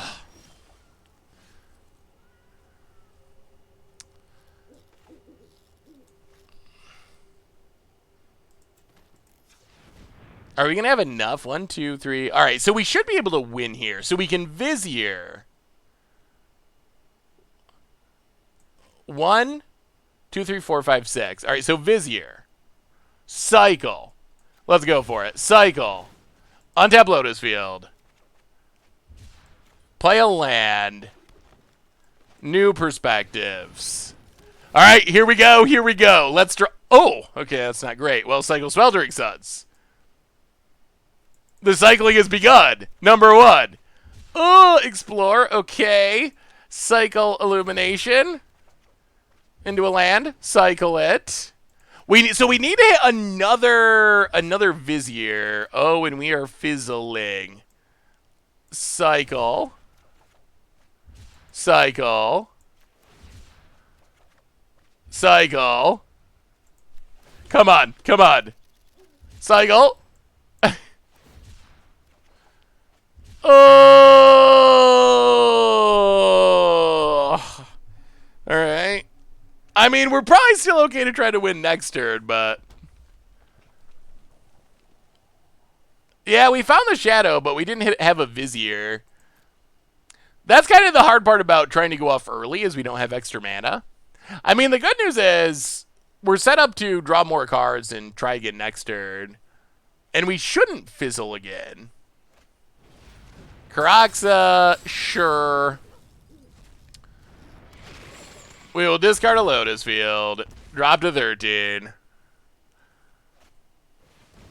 Haste. We'll discard in 8, 9, 10, 11, 12. Good God. All right, down to 1. That was a good turn for our opponent. Pass it. Oh, my goodness, we were so close. Oh, my goodness. Wow. We were so close to winning last turn. All right, so we... Play a forest. New Perspectives. Draw some cards. Cycle. Cycle. I mean, we should be okay. Cycle. Boy, that fizzle was a little painful last turn. Untap. Cycle. Okay, we should be good. Cycle. So now we just need to hit Viziers, basically. Cycle. Tap for black. Cycle. Untap. So eventually we're going to go through... Oh, there's a Chef Monitor. Eventually we're going to go through our entire deck doing this. And we are going to... And we are going to win the game with that Jace. And because Shadow of the Grave lets us return every card that we've discarded or cycled this turn. So we are going to do this. Maybe this is not the most entertaining deck to watch on stream, actually. I feel like we're just doing the same thing over and over again. Alright, so now that we've cycled everything, we can... we can just Shadow the Grave. Get back all of our cycling cards. Go back to cycling. 20 cards in our deck. We should always cycle the Chef Monitors first. Cycle.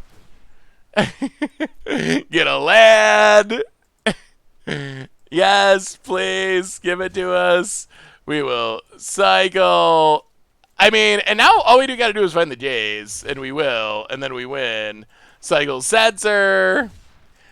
Tap this for blue. Cycle Vizier. Untap it. Should have Zenith Flare. I mean, is Zenith Flare a better win condition than... Is Zenith Flare a better win condition than Jace or Thassa's Oracle? So we found the Oracle, so now we just need to get our library a little bit lower. Cycle, cycle, cycle. Cycle. We're almost there. Cycle. I mean, the deck doesn't really fizzle usually once it gets going, because we could just keep getting all of our stuff back if we needed to. Oh, just to have more win cons? Cycle. Cycle. 6 cards. 5 cards. 4. The countdown is on. 4 cards. 3 cards. Opponent is sticking it out, which I guess is, I guess I want to see the win con. 3, 2, and, 1.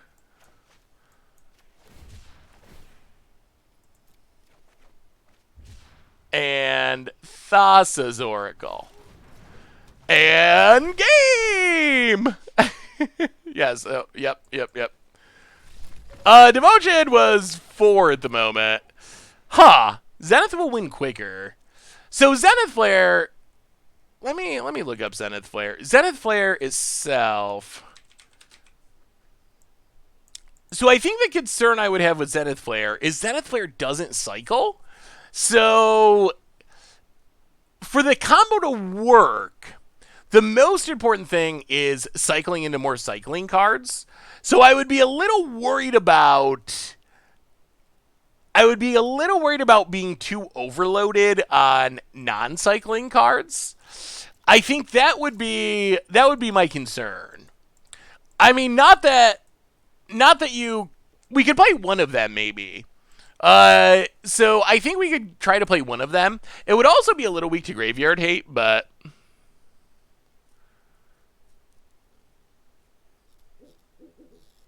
Yeah, I feel like... I mean, if you want to play one of them for fun, or as a backup, I guess I could see that. Just keep in mind that you need to have a critical mass of cyclers for the deck to actually do its thing.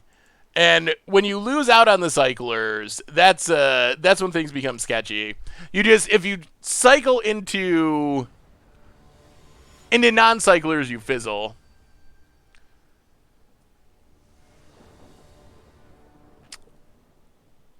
Yeah, I mean, you can play a single Zenith Flare if you want to.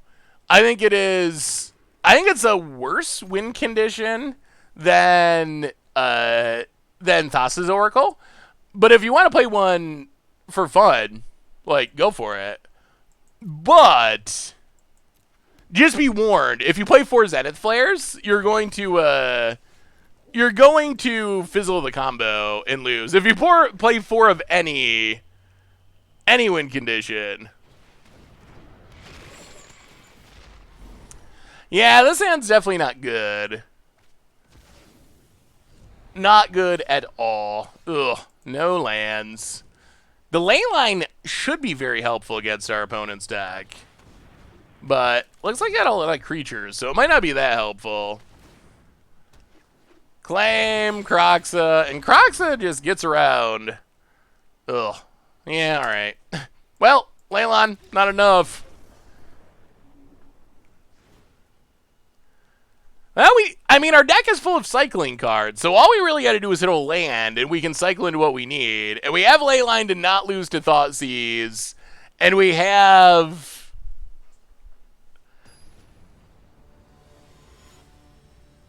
I think with a deck full of cycling cards, you can get out with a lot, and we're already down to 6. I'm not convinced that our... it wasn't a good hand, but... I don't think it's as bad as it might seem, just because our deck has so many cycling cards. About it. Thoughtseize. Because Thoughtseize is... So you gotta think, if you play this deck, you gotta think...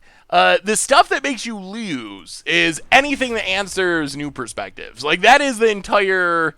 the entire deck is just... doesn't answer new perspectives. So I actually think that this hand is not very good. Like, we don't have new perspectives. We don't have any protection.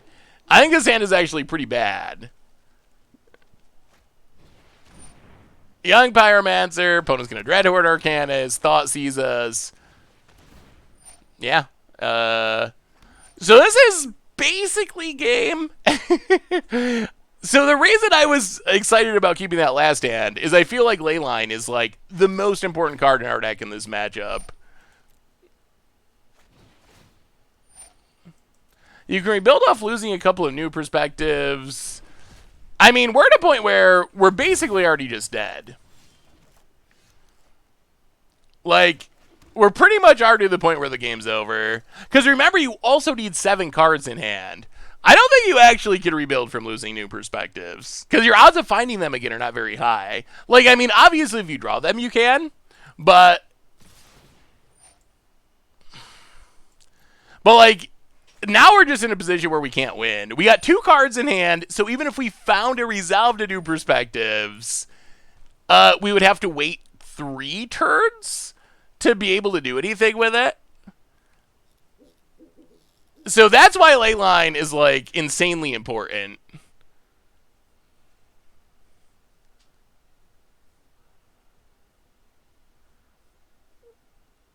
Archfiend of Ifnir was really good sideboard tech against stuff like this.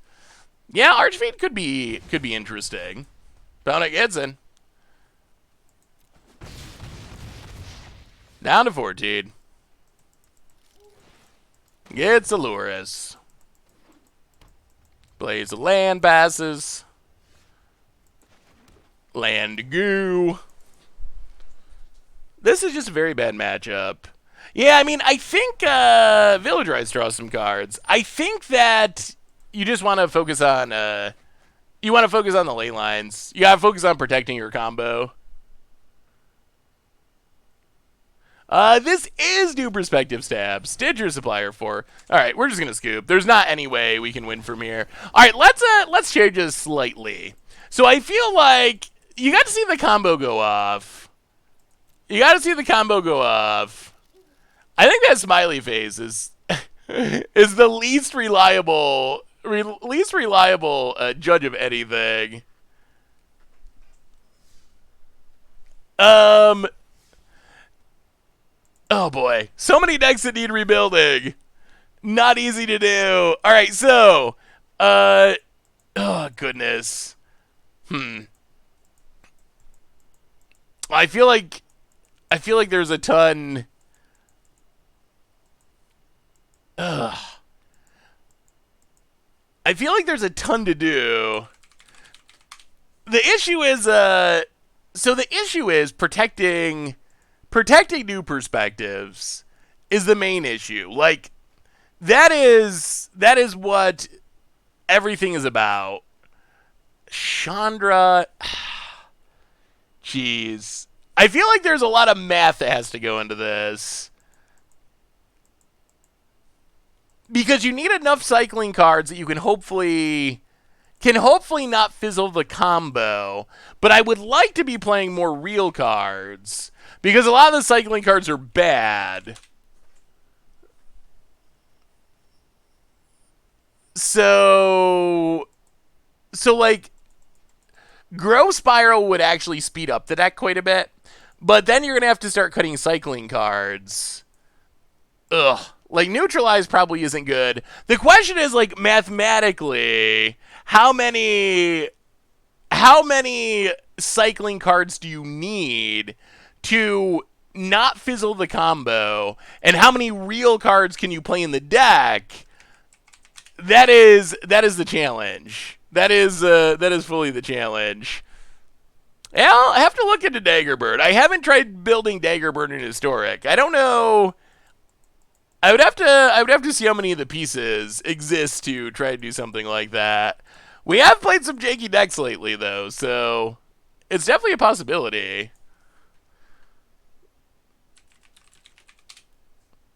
What about Timeless Insight? Wait, what is...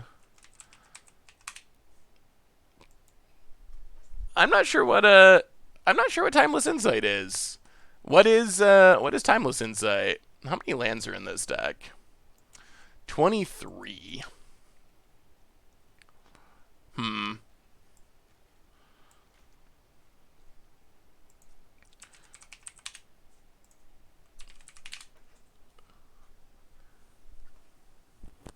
Oh, Teferi's Ageless Insight. Yeah, I don't think we really need to double up our card draw in this deck. Ooh.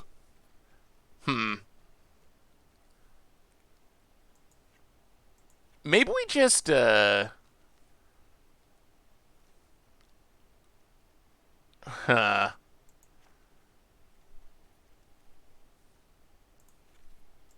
we go back to playing what we were playing before.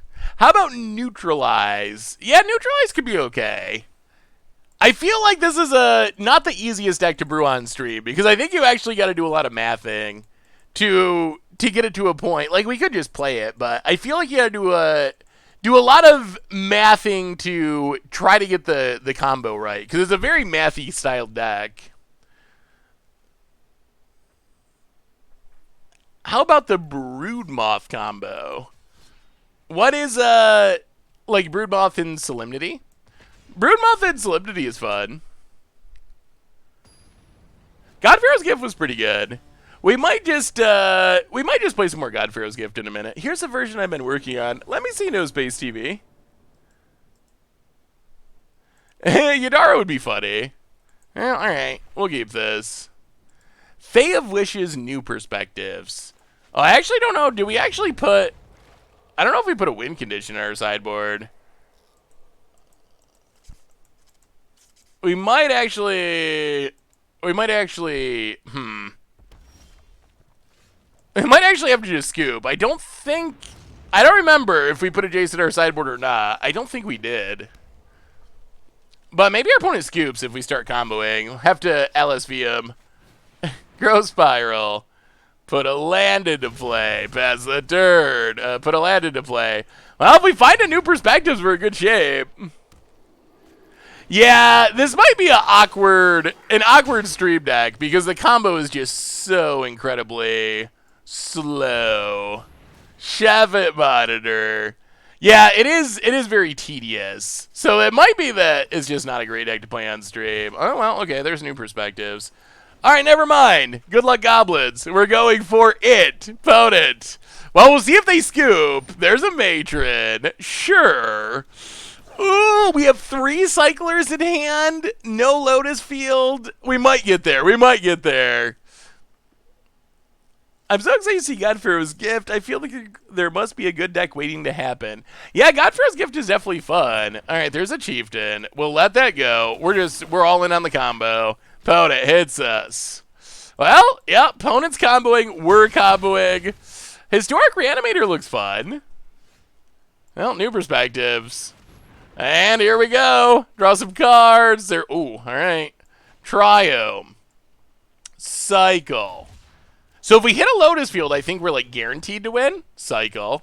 If we have a win con, which I'm not sure we do. that might be an issue. That might be an issue. I don't know. Does anyone remember if we put the Jace on the sideboard? I don't know if we did. Cycle, cycle, cycle, cycle. Cycle. Opponent does not seem to be interested in scooping. Ooh, I'm not sure that we did. I'm really not sure. Okay, there's Lotus Field. That's good. Lotus Field. Sack you, sack you. Cycle. Untap it.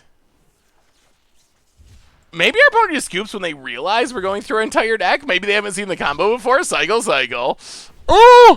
Did we putt? Is there no win con? Oh no! Oh no, oh no. That is a little bit embarrassing. Cycle. How can we get our opponent to scoop?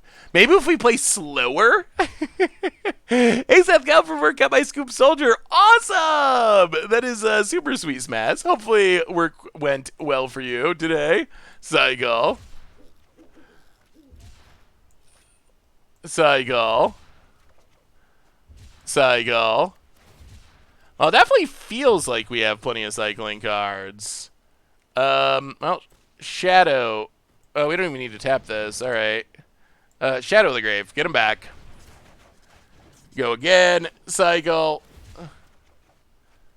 Cycle. Oh, I can't believe we didn't put a win condition in the deck. Cycle.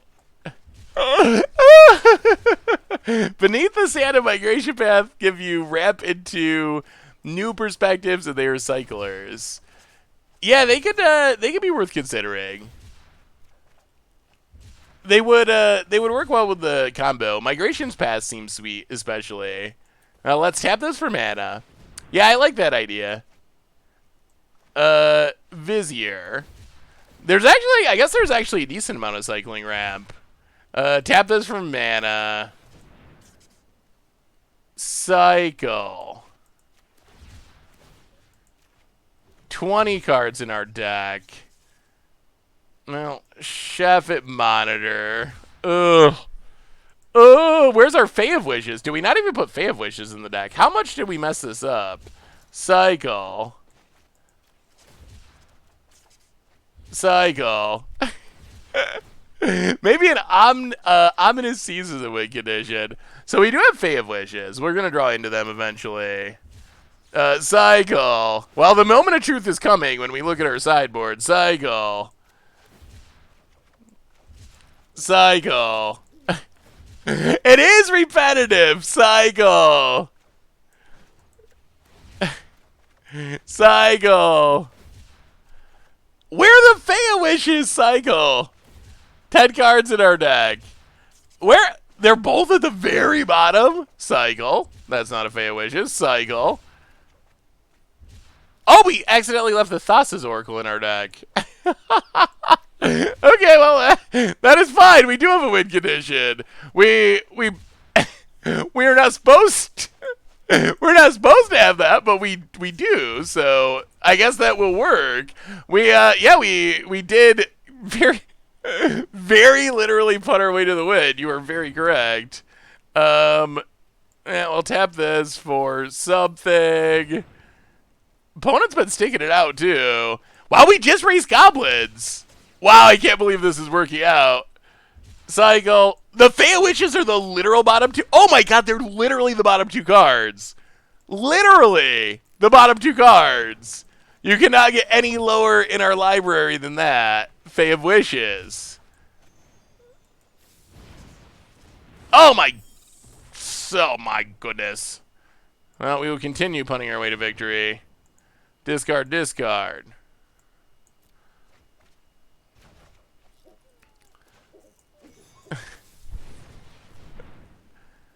Oh, we did. We did put a Jace in there. All right. All that worry was for nothing. Get a Jace. Play the Jace. An opponent! Wow, that was wild. That was interesting. I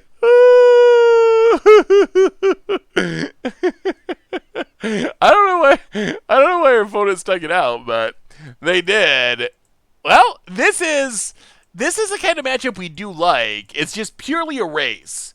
100% a race. They can't interact with us.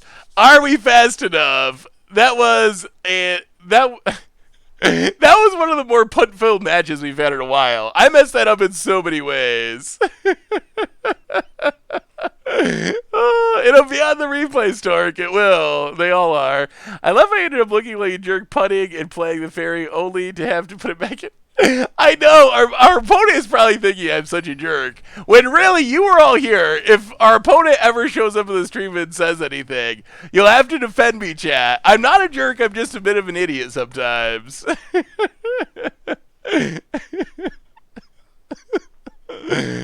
Our opponent, our opponent was thinking we were like sending like a cocky message by casting and like, haha, like look at how far ahead we are. We can cast our Fey of Wishes and pick it back up and still tutor and win. When that's really not that's really not what was happening at all. That was not the plan.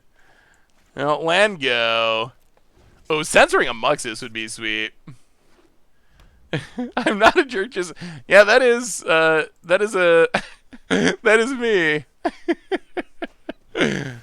Whoa, settle down. Oh, I want my lands.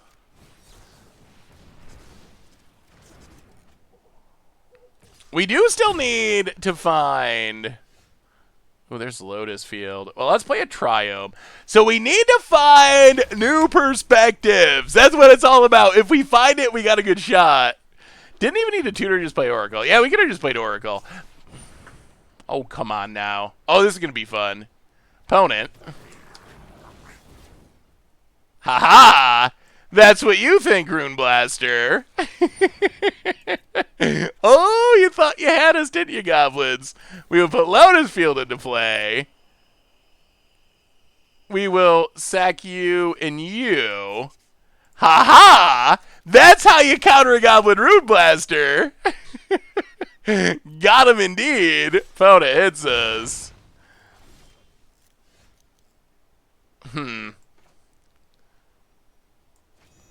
Well, Fey of Wishes.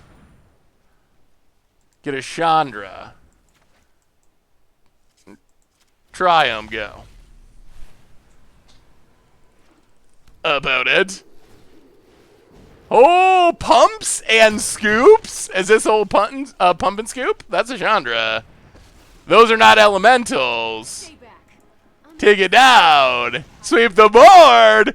Come on, new perspectives. Opponent plays a land. Passes. Well, Triome.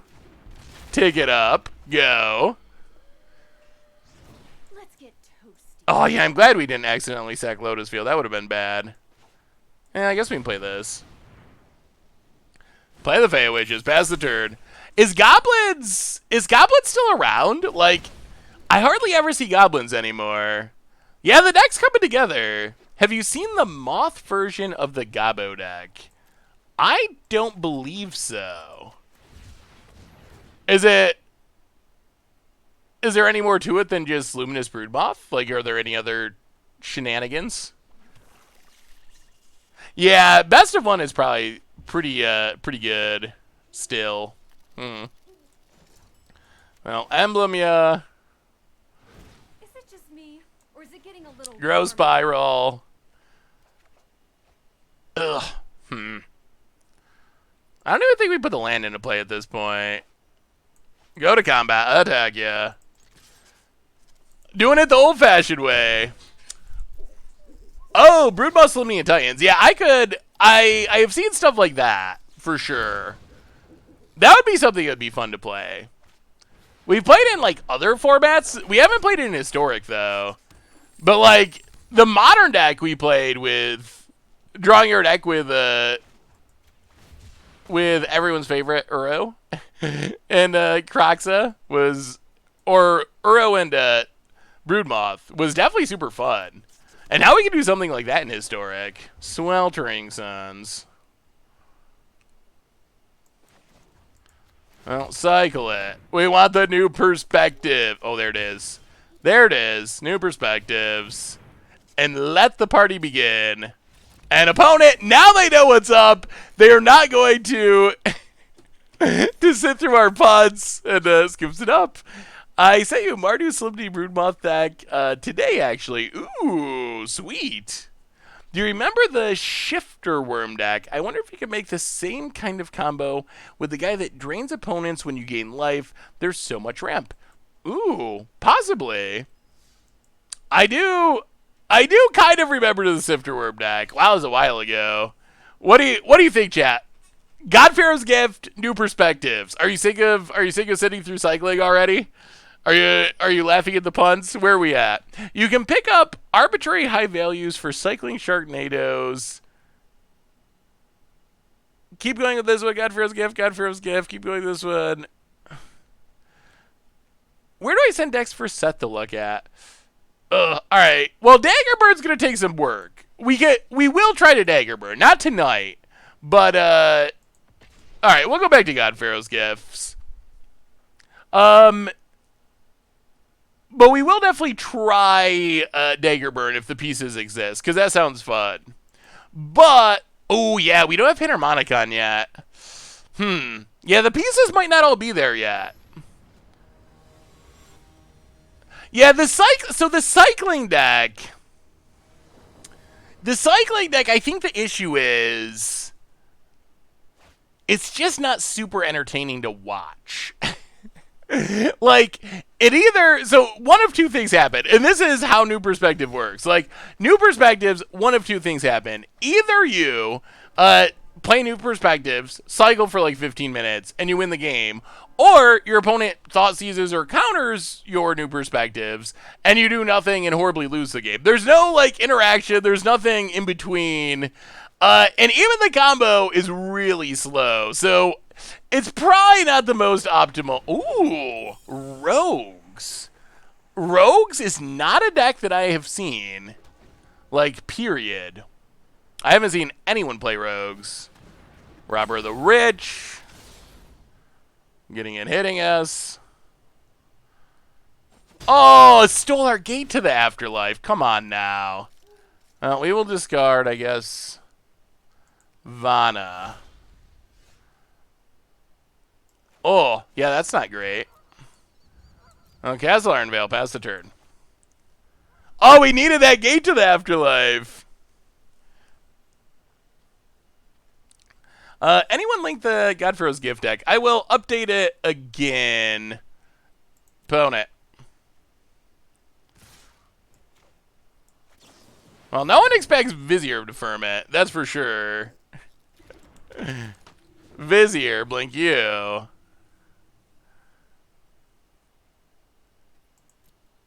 Block you.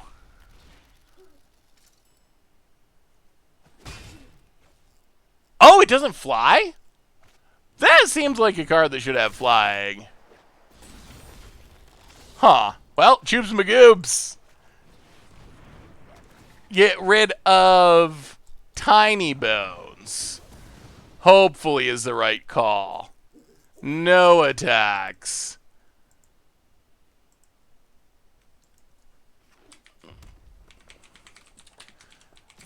I don't know. Probably because it feels like Flicker Wisp.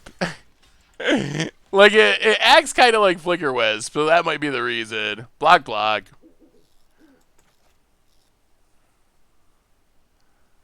Opponent. Heartless Act. Sure.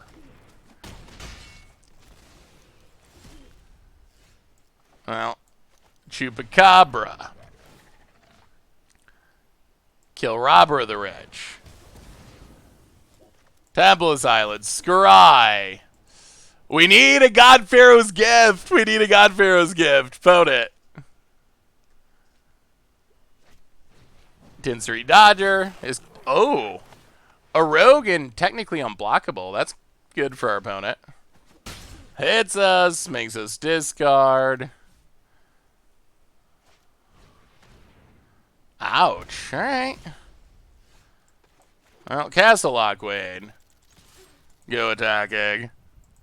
Wow, I guess we should have killed the Una's black card. Where are our good cards? We need God-Pharaoh's Gift. We need Massacre Worm. Opponent has a Croxa. That's not a rogue. I call shenanigans. We drop to 9. Opponent goes to combat. Hits us. Wow, we're getting beat by rogues. We're getting beat by rogues. Well, draw a card. Massacre Worm. Massacre. Moorlands. Gate to the afterlife. Without enough creatures.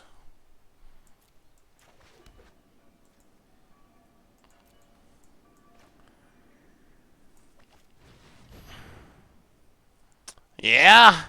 Yeah. All right. Well, we got jaked out by Uda's Blackguard. Impressive. Why aren't we playing OP's deck? Yeah, it would be fun to try Rogue sometime. Opponent hits another flyer. Yeah, I mean, I guess it. I don't know. I mean, it looked fun there. Una's Blackguard is a card that can be pretty powerful. I think the downside is there aren't a lot of good rogues. I mean, I guess there's a couple, but you have to play some pretty bad cards. I don't know about Tiny Bonesing. It seems pretty inconsistent if you're only trying to go with Una's Blackguard. Champion of Wits, Dracusass, Scholar of Lost Trove. Ooh. That looks sweet. Kind of Reanimator, God-Pharaoh's Gift. I like it. Wimber. Ooh, is Goblin Instigator a rogue? I didn't even realize that. What are you trying to do with Vana's? So this is a deck that someone sent in. Vana is lifelinking and kind of removal-y. I'm not super convinced that white is the optimal color. There's a lot of ways to build around God-Pharaoh's Gift. So, I mean, this deck has been reasonably effective. But I'm not really sure that white adds a whole lot.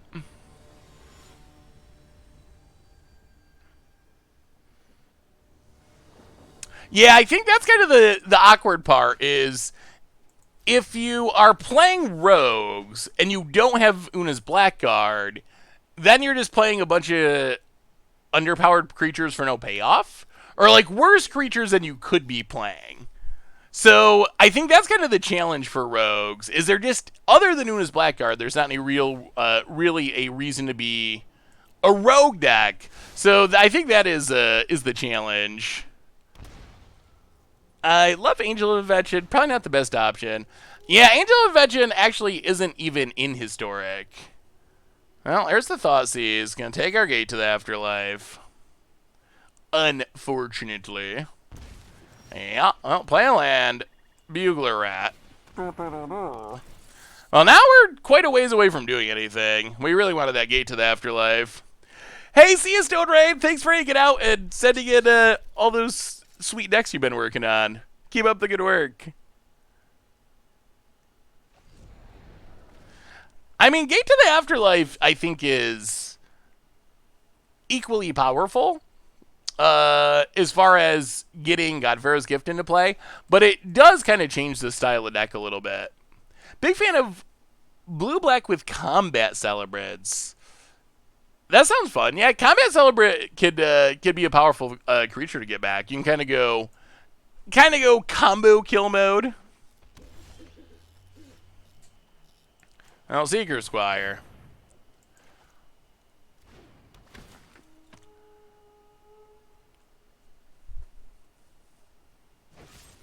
Okay. Whew. We will mill. Play Phyrexian Tower. Go attacking. How are you liking new historic more fun than Pioneer? I mean, there's good and bad. The good is, I think it's been pretty fun in general, which I think is good. The bad news is,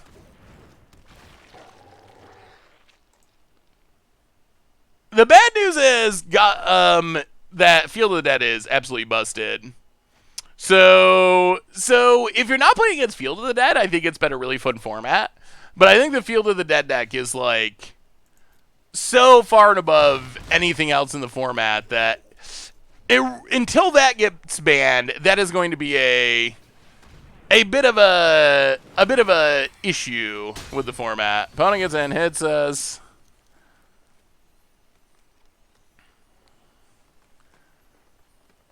Makes us discard.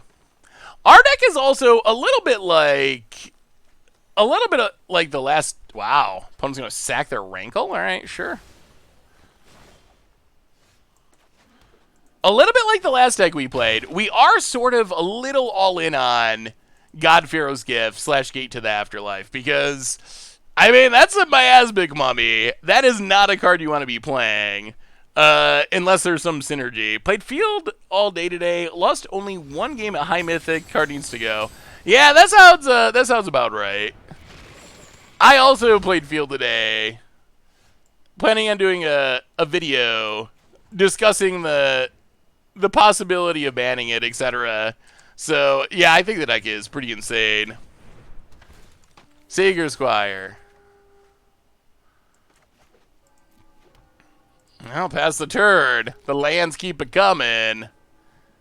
Croxa gets in. Hits us for about 1 million. We will block. Not looking good. Not looking good. Yeah, I don't really understand. Oh, no. All right. Yeah.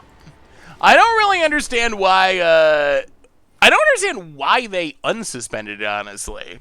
That's the thing that blows my mind. Like, I don't know what was going through Wizards' mind because they suspended it rightly, and they banned it at Pioneer, and it's banned all over the place. So I really don't know what made Wizards unsuspend it. Like, I don't get it. I guess if there is an argument, like, because Wizards has more information than we do, I do think Field of the Dead was okay-ish before Amonkhet Remastered released, but Wizards knew Amonkhet Remastered was coming. Obviously, grabbing 2 Field of the Dead is pretty powerful with Hour of Promise. So I'm not really sure why they. I'm not really sure what they were thinking. Yeah, I think Goblin Room Blaster. The video will be going up this week. Like, it is pretty laughable. Like, I have to say, I honestly got to the point where someone would play like a Room Blaster, and I kind of just laugh. Like, sure, like you do that, opponent. That's cute. Like, I appreciate that you're trying. Mardu Cycling Control. Yes, and then we'll go through a few more sets with our rankings before our next match. Mardu Cycling Control. I mean, that looks sweet. The cycling deck's pretty can be pretty powerful. Zenith Flare's definitely strong. Yeah, that looks fun, Destructor. Yeah, I don't know. So the thing is, land hate. It's hard for me to imagine that land hate will fix the problem. Because if you look at the land hate we do have, like, we have Ghost Quarter, we have Field of Ruin. Those cards are basically jokes. Like, they don't actually beat it. I've seen people playing Field of Ruin, Ghost Quarter, and playing Crucible of Worlds. And even that, I still don't think is good enough. Like, it can be if you draw exactly, like, early enough before your opponent does anything and get your perfect draw. But yeah. Blood Moon would be interesting. And you have a link to the one card spoiled from the new Zendikar set. I don't currently have a link to the Zendikar link. I know it was just it was a land, a creature land that got bigger as you activated it. I believe it was a 0/0 4 to activate, and you get 2 counters when you activate it. All right, next set ranking, chat, and then we'll do another game before we get done with stuff. Next set up as we move back through Magic's history, core set 2020. So we're going back an entire year in the past. Core set 2020, as a refresher, this was Chandra core set, the one with all the Chandras. It also had Yarok, which, of course, that gives it a 10 out of 10 in my book. Vivian was another big card. Field of the Dead, Veil of Summer. So one of the more busted core sets, the return of Ley Lines, 20 out of 10 if you would ignore Field. Okay, I can see that. I mean, it had a lot of good cards. 6 out of 10, 10 out of 10. I mean, so kind of a good. Elementals got a big boost, which was sweet. 5 out of 10, 5 out of 10. Yeah, Elementals were definitely sweet. I mean, I feel like this was a solid core set. Obviously, it had some of the 2020 issues of broken cards, but discounting the broken cards, the Chandra theme was actually kind of sweet. That was unique. I don't know. Middling, I guess I would say. Nothing especially exciting. Maybe 6 out of 10. A solid 6 out of 10. What about, and this one's going to be interesting. This is one I've been waiting to have you rank. War of the Spark. At the time, the best-selling Magic set in history. Obviously, all the Planeswalkers in the world. Finale, basically Planeswalker dot set with the trailer that kind of like was amazing and everyone was hyped about. -100, -1, -10, negative. Wow, that is a lot of negative scores. 7 out of 10, 10 out of 10, 0 out of 10. Whoa. Okay, so chat, that's a lot of low numbers. That's a lot of very low numbers. What about at the time? Like, how much of that is you grading it with a year and a few months worth of playing against the cards? Like, at the time, would you be giving it the same ranking? Or were you super hyped for it at the time? No. Like, I want you to rank it now. I'm just curious if you were excited about it at the time, or and then your opinion changed because of how busted the cards were and how unfun some of them were to play against. Yeah, so War of the Spark. I feel like if you could take 7 cards out of the set, something like that, then I think War of the Spark would be like a 10 out of 10. I do think that I have concerns about the existence of static abilities on Planeswalkers. It seems like a mechanic that can very easily be broken, and Wizards, as they often do the first time they're using a new mechanic, they really went way too far. Because we have seen, like, new Vivian static ability. That's relatively fun. Chandra can't be countered. Whatever, that's pretty fun. So we have seen okay uses of the static ability. But stuff like Narset, oh my goodness. Teferi, ugh. They're just really miserable, one-sided hate effects that...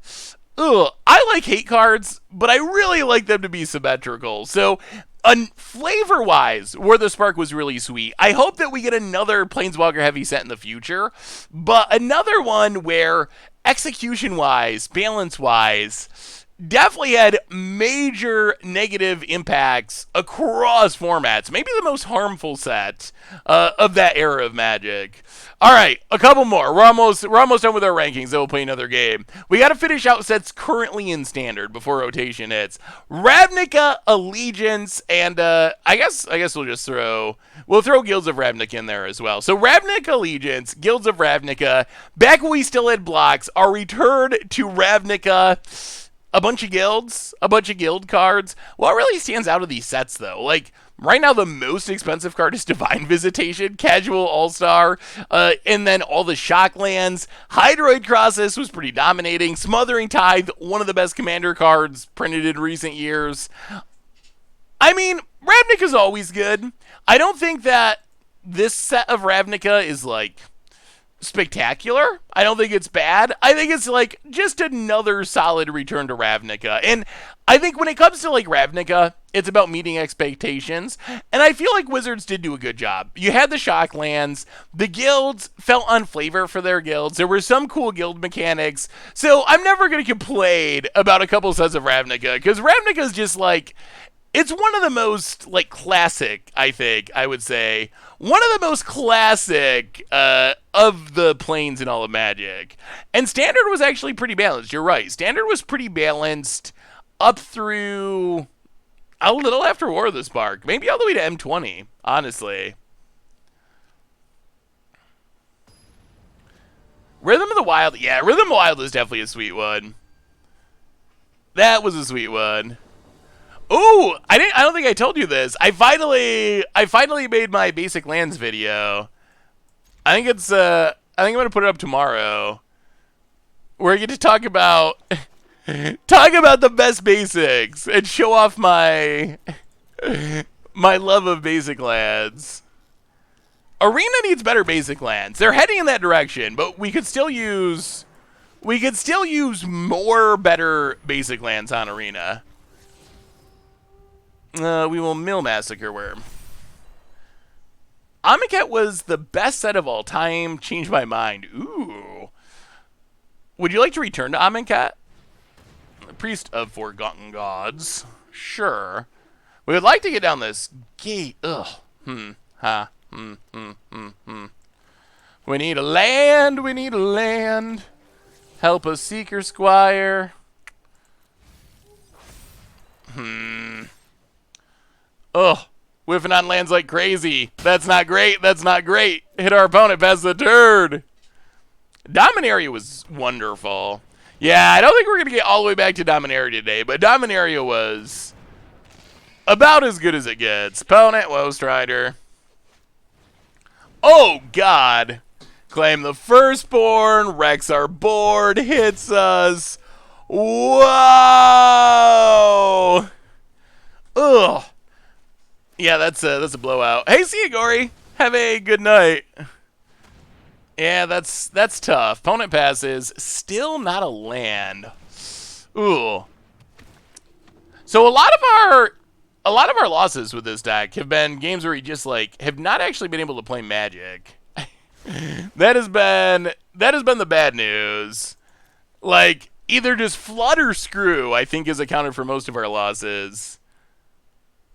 But that's partly our deck because we don't really have the just rawly powerful cards to overcome that. We have all these random little synergistic cards. So a deck like an Uro deck, sure, sometimes you flood out, but all you need is one card, and it undoes all that.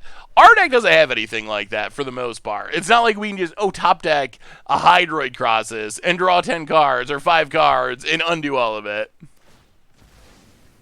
Why aren't the castles for Lorwyn not legendary? All right. And that's the game. Mayhem Devil. Plays a land. Gilded Goose. Well, alright. So opponent, they hit their Citadel. Sure.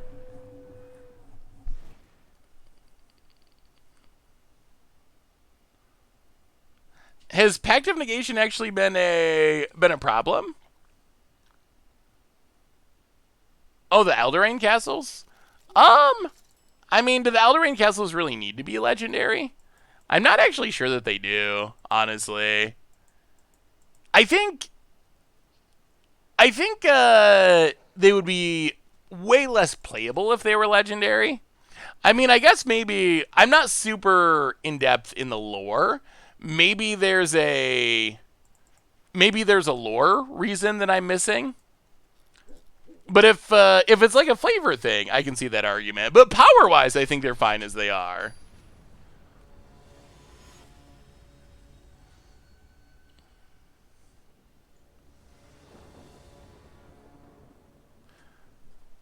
Yeah, I mean, they might see play as one-ofs once in a while, but they would see a lot less play for sure if they were legendary.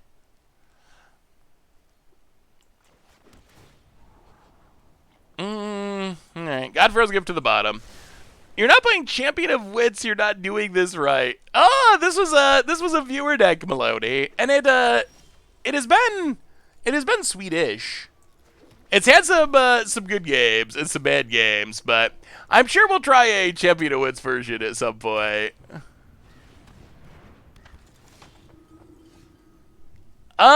I have enjoyed the deck. I am enjoying the deck. Does it seem like I am not enjoying it? I mean, mill, pass the turn.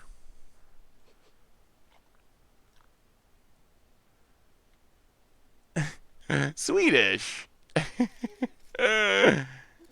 It's from Sweden. It's European. Have you considered playing blue to enable more filtering? Reanimating God-Pharaoh's gift with Sphinx that cannot cast stuff from the graveyard. Oh boy. Alright, Woe's trying her again. This looks familiar. I'll play a land. Chupacabra. So at least this time we get to kill this priest.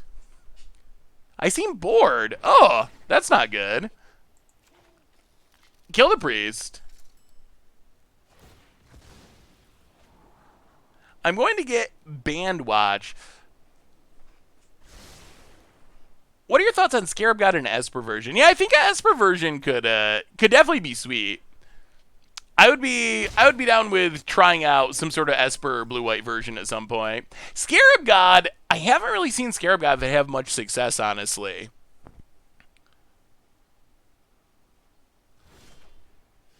I'll go to combat. Attack ya. Yeah, I don't think we've ever played an Alea deck. Opponent blocks and sacks. Sure. Down to 14. Well, Godless Shrine. Vana. This is where Vana is probably pretty good. Even if we can only activate it during our turn. Pass the turn. Some stipulation on 6 new lands. Marrow announced from Zendikar Rising. I have not heard anything about that other than it was lands he'd been trying to make for a long time and there were 6 of them. Yeah, Scarab God, I don't think it lines up with the current format, really, unfortunately. That was a card that I was really excited for in Historic, and so far it just hasn't really worked out. At least I haven't seen it worked out. Yeah, I guess colorless is possible. I think that 6 is like a really weird number too. Well, get in, hit ya. Opponent collected companies. Sure. I used to play your Esper version. Priest and Woe Strider. Well, we will kill the priest.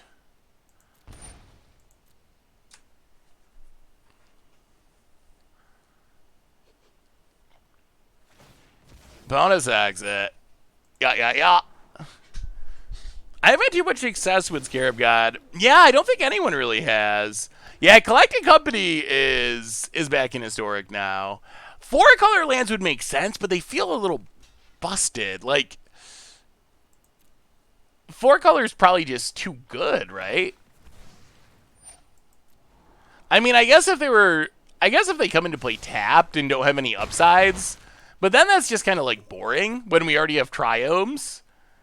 So, but yeah, it would make sense with the 6 of them. Opponent plays a land. Managed to get down Bolus's Citadel. Claim the Firstborn. Llanowar Elves. Collected Company.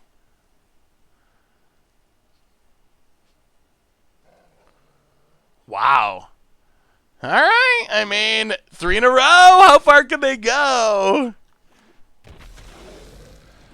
No way.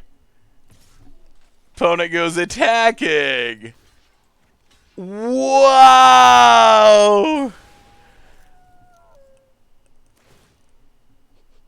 I mean, I guess they don't have a sack outlet, so maybe we're okay. Oh! Oh my god. Oh my god. How do we get out from this? Can we get out from this? Attack. Opponent blocks. blocks.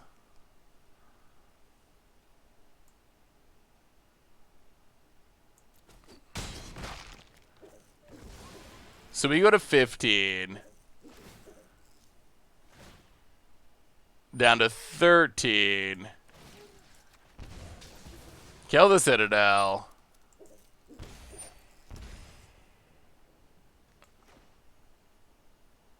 Wrath of God. Down to 3. Ooh!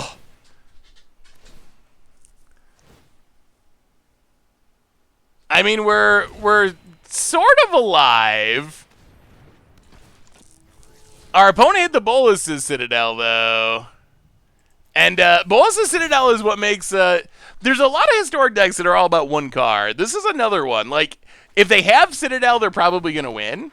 If they don't have Citadel, their deck doesn't really do anything.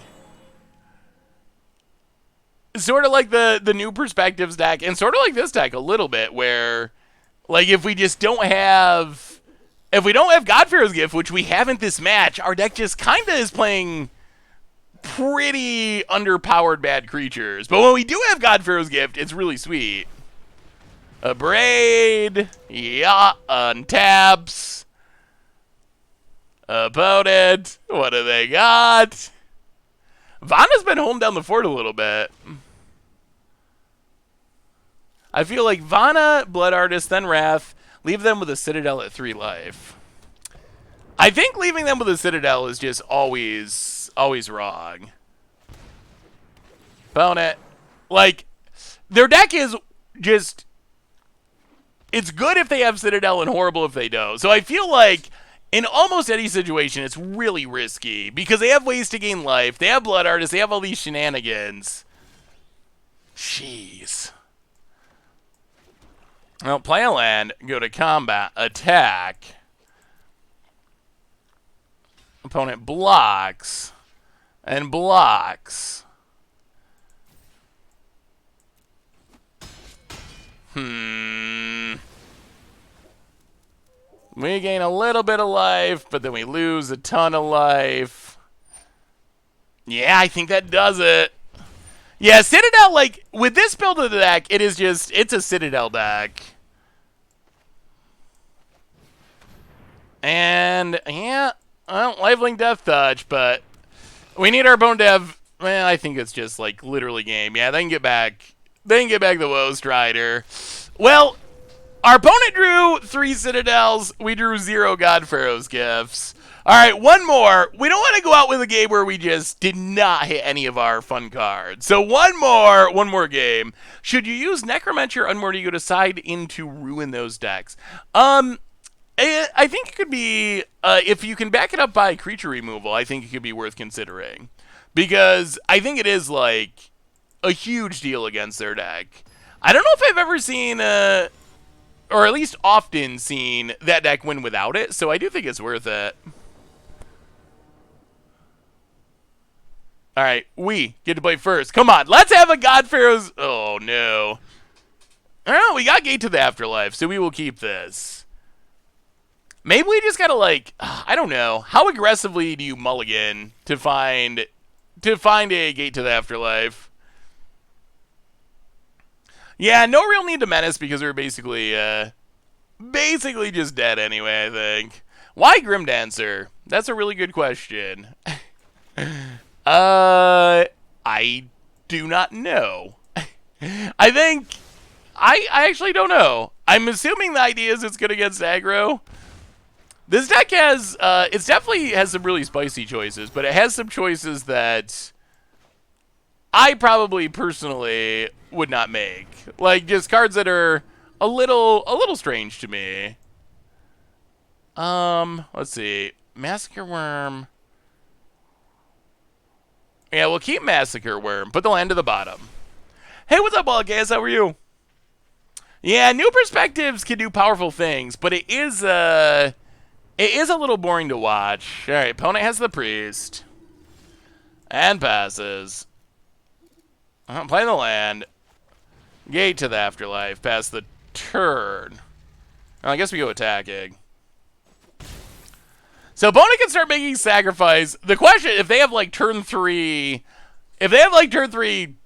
Citadel, then I guess I got it. Would an Unmoored Ego effect on a creature be too good? I wouldn't be surprised if that was something that that happened eventually. I think it would definitely be strong. Because then you could actually potentially main deck it, depending on what the how efficient the creature was. Well, we get to loot.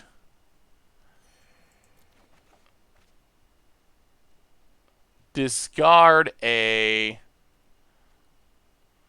Grim Dancer.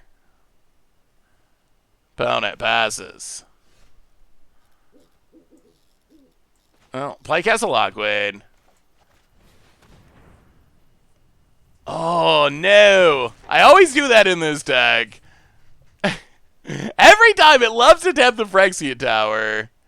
I'll discard the Worm past the turn. Yeah, I wish there were GPs too. Someday. I do think they will return someday. Wow, opponent discards a Citadel. Plays Paradise Druid.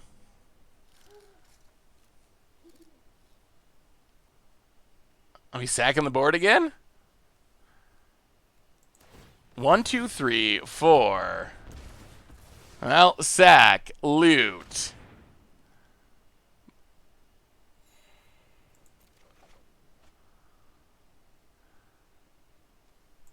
Discard the land.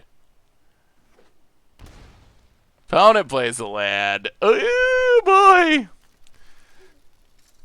I mean, we can get a God-Pharaoh's Gift with Gate to the Afterlife, but we need 2 more creatures in our graveyard. Opponent, Thagan. The inclusion of blue would definitely accelerate a plan with Secret Keepers, Emery, Champion of Wits. So many looting and graveyard filling effects in blue. Yeah, I think it would definitely speed up filling the graveyard. I'm not sure if it would help with the reliance on God-Pharaoh's Gift aspect. I guess Emery might to some extent. Yeah, it's really just about if they play a...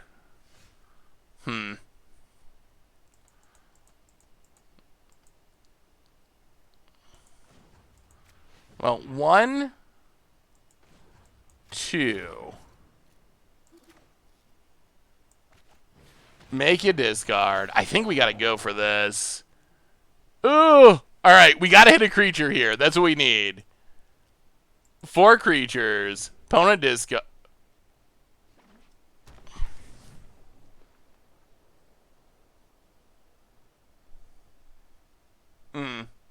I'm never going to get used to Arena. Oh! So I think what Arena needs to do is count lands with activated abilities as like actual cards. I think they need, if your land has an actual ability other than mana, that maybe they got to stop the auto passing.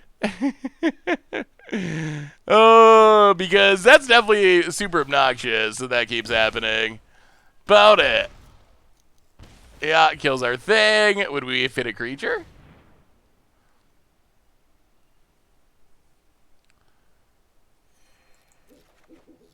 We would have. All right, well, sure.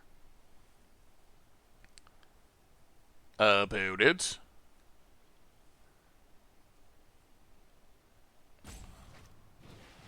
Paradise Druid. And Blood Artist. Well, opponent is not playing around this at all. Opponent passes. Well, we will get a God-Pharaoh's Gift from our library. And this is bad news for our opponent. Play the land. Get back a Massacre Worm. Kill them all. Drain you. That was good. That was real good. We need to play a Overwhelming Splendor deck, too. Overwhelming Splendor is just a really fun card to play. Get it. Hit ya. Down to 5. All right, opponent. And Massacre Worm kind of hoses our opponent's deck because they can't just do their sacrifice stuff, or they're going to get drained out by, like, reverse aristocrated by Massacre Worm. Yeah, most of our wins have come from Massacre Worm. What is your favorite Planeswalker passive ability? Always forget about. I like Ashiok and Tamios. Ooh. Choops Magoops. And that is game when there's no Citadel. Yeah, things go a little bit better. A little bit. Favorite Planeswalker passive. Wait, so passive ability, like a static ability, like Teferi not letting you cast spells or Narset not letting you draw cards. Maybe I think the Vivian one is sweet. I like the playing creatures off the top of your deck. I think that's like fun and powerful without being like broken and overpowered. So I think that actually might be one of my favorites at least. I've always liked Dovin too. Dovin has this like the taxing ability. It isn't symmetrical, which I wish they were all like they need to do more symmetrical stuff. But it is a like fair-ish taxing effect. Isn't Stitcher's Supplier in Historic? Yes, it is. So this is a deck that was sent in by a viewer and we've been playing, and it seems pretty fun and fairly effective. But there's other stuff that we want to try at some point. With Stitcher's Supplier being one on the list, like a more aggressive self-mill strategy, maybe going into another color. White seems a little bit questionable. Wander's passive is consistently forgotten about. Oh, which one have I forgotten the most? Oh, dear. I've definitely cracked a lot of lands into Ashiok. That is for sure. I never think about Ashioks, or at least I didn't for a very long time. So as far as punt level, Ashiok might be number one. What Planeswalker static has made you punt the most? I guess Tameo, too. I've seen a lot of Tameo puns. Teferi is so miserable that it's easy to remember. Opponent's got the Woe Strider. Sure. Yeah, let's just Mire Triton. Mire Triton, mill some guards. Maybe gain some life. Play land pest the turn. Oh, Narset. Yeah, I put it into all these. I don't know if I've ever seen a group of cards cause more puns than the static ability Planeswalkers. Wow, so many puns from those cards. I've forgotten Sarkhan, the Masterless. Oh, the Dragon damage. So some of them are a little more defensible. Like Sarkhan doesn't see a ton of play, or like Dovin or Samet, or like some of those ones. I don't even know if I can name every single one of them right now, honestly. Like what their statics were, some of the less played ones. But yeah, the worst, I think, the way Tameo is worded gets you pretty good. The way Ashiok's worded also gets you really good. Because it's not like, oh, you can't do this. It's like, oh, we'll let you do it, and then fizzle it, which makes it super brutal. If it was just like, lay Light of Sanctity, you have hexproof. If that was Tameo's ability, like, sure, whatever. Like, have hexproof, I can't target you, I won't cast my Thoughtseize. But Tameo, it, like, lets you cast it, then mocks you. Oh, play Grim Dancer. Lifelink, Death Touch. Chef it, dudes. Pass the turn. Ooh, this is a big turn. The Massacre is potentially coming next turn, but what can our opponent do this turn? Opponent land untapped. They don't have the mana for Citadel. Gilded Goose, okay. Opponent. Blood Artist. Sure. Oh! 5-card combo! They're gonna kill us. Oh, that's gonna beat us for sure.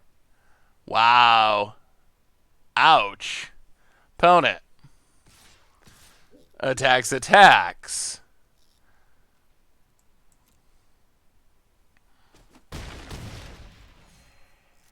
1, 2, 3, 4, 5, 6, 7. Opponent sacks. Yeah, that's game. Oh my goodness.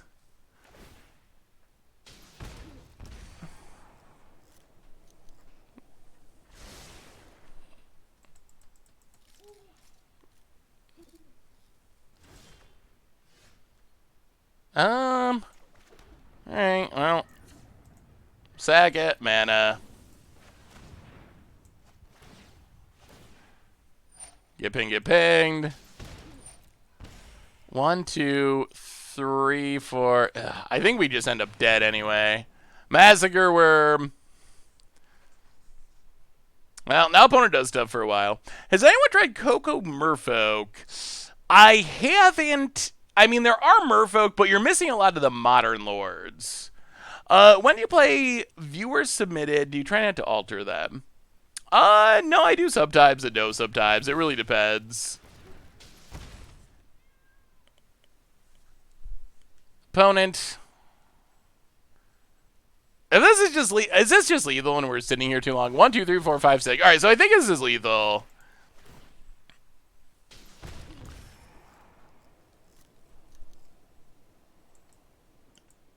Ugh. All right. Opponent thinking. Now maybe our opponent just times out. I mean, it's so they sack. I mean, maybe we survive at like 1. But they still have the Mayhem Devil. So I'm not convinced. Well, we'll see. Opponent sacks. We take 2. Scries to the bottom. Sacks. We go to 5. So opponent's running out of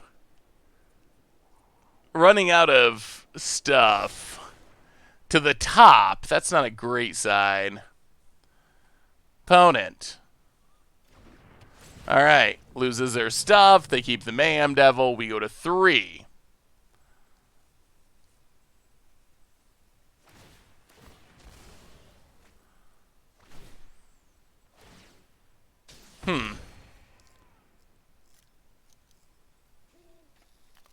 All right. To the top. What is our opponent leaving on top of their deck? All right, so we're at 3. Opponent has a Mayhem Devil and 3 lads. We pass the turn. Opponent untaps. What did they leave on top of their deck? Plays a land. Looks at our lands for some reason. Another Woe Strider.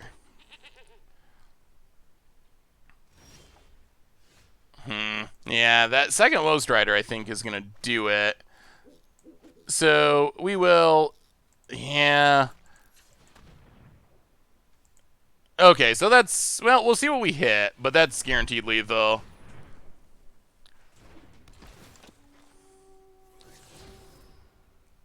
And graveyard, alright, sure. Hey, thank you, Spurlaperf. Alright, 1 more to go! And, yeah, alright. Run it back. I mean, there's not even... Well, they have Woe Striders in the graveyard, so... They have more creatures they can get regardless, right, I think.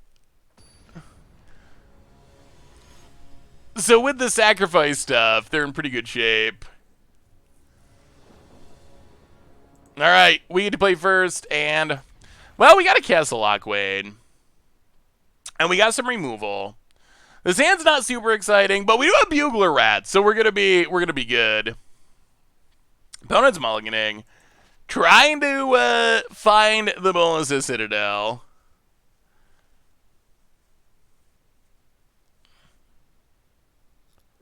Yeah, I mean, I guess we could have waited. 1 more turn. I think...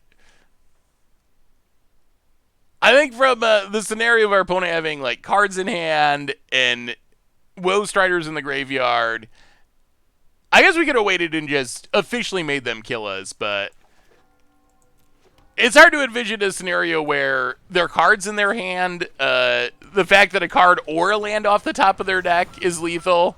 It's hard to envision a way that they do not have lethal. But I guess technically we did not 100% make them show that they had lethal.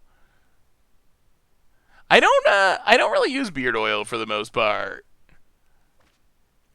For the most part, I just treat my hair mostly, or my beard mostly like I would my hair. Opponent plays Phyrexian Tower.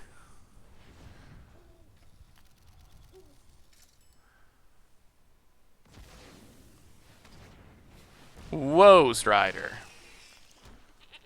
Well, they might have London into the combo. We'll see. Well, I think we...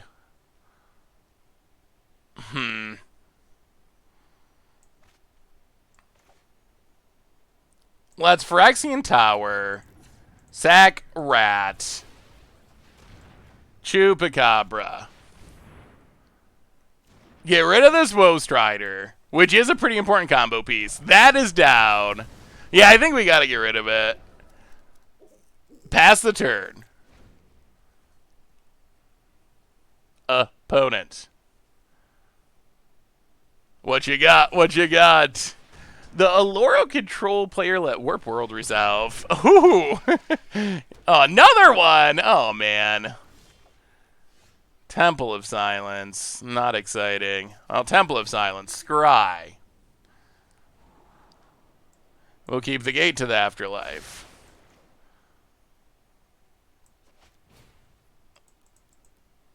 Well, actually...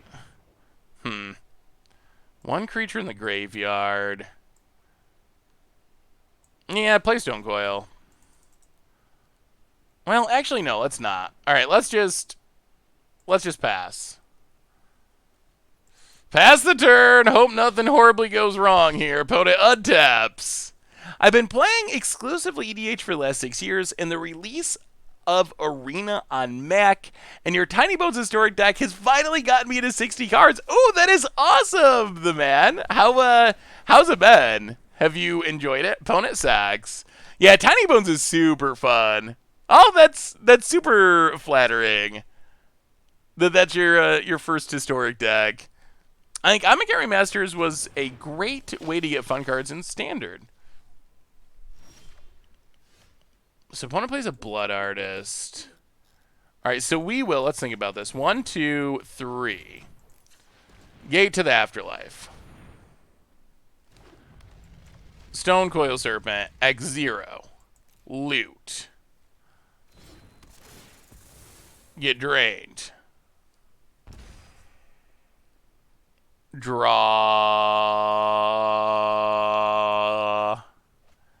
Gate to the Afterlife.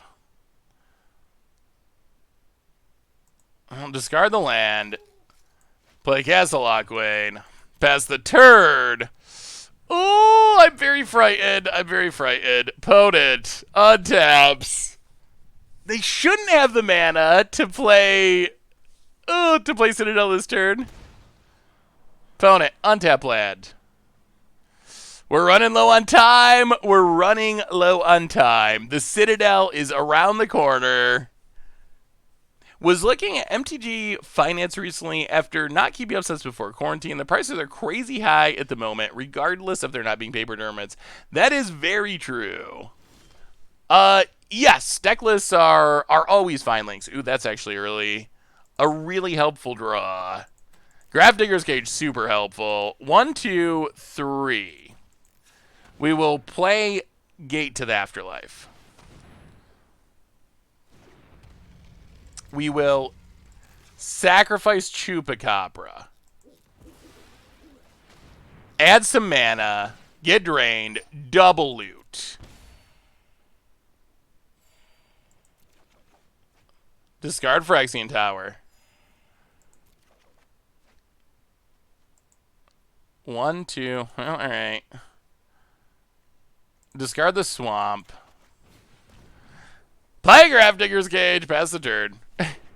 We're not making it easy to get these creatures. Okay, so I'm coming around on. I'm coming around on the idea of going into another color.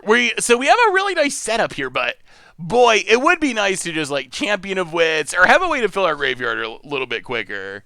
So I'm definitely coming around on the possibilities of going into another color. All right, opponent has the Mayhem Devil, hits us.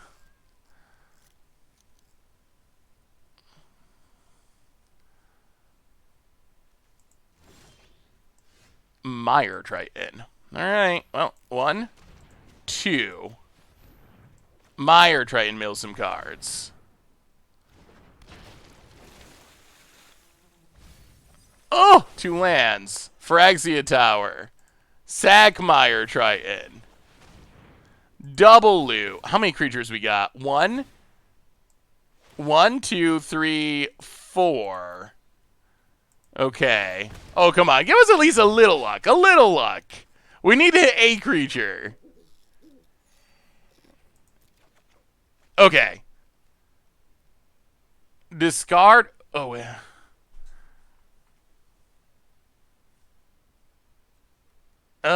Discard Vada. Loot.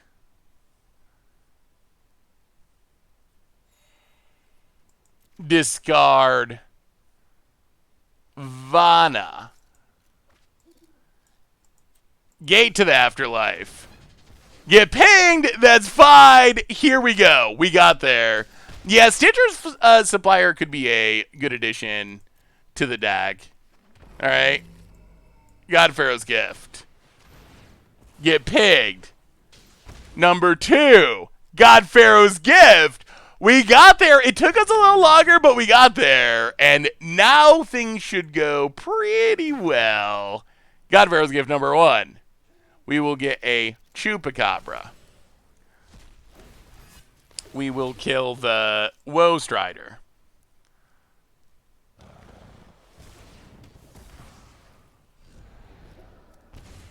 Number 2, we will get Vana. We will go to combat. We will attack you. About it. Blocks and blocks. Or no blocks and no blocks. 1, 2, 3, 4.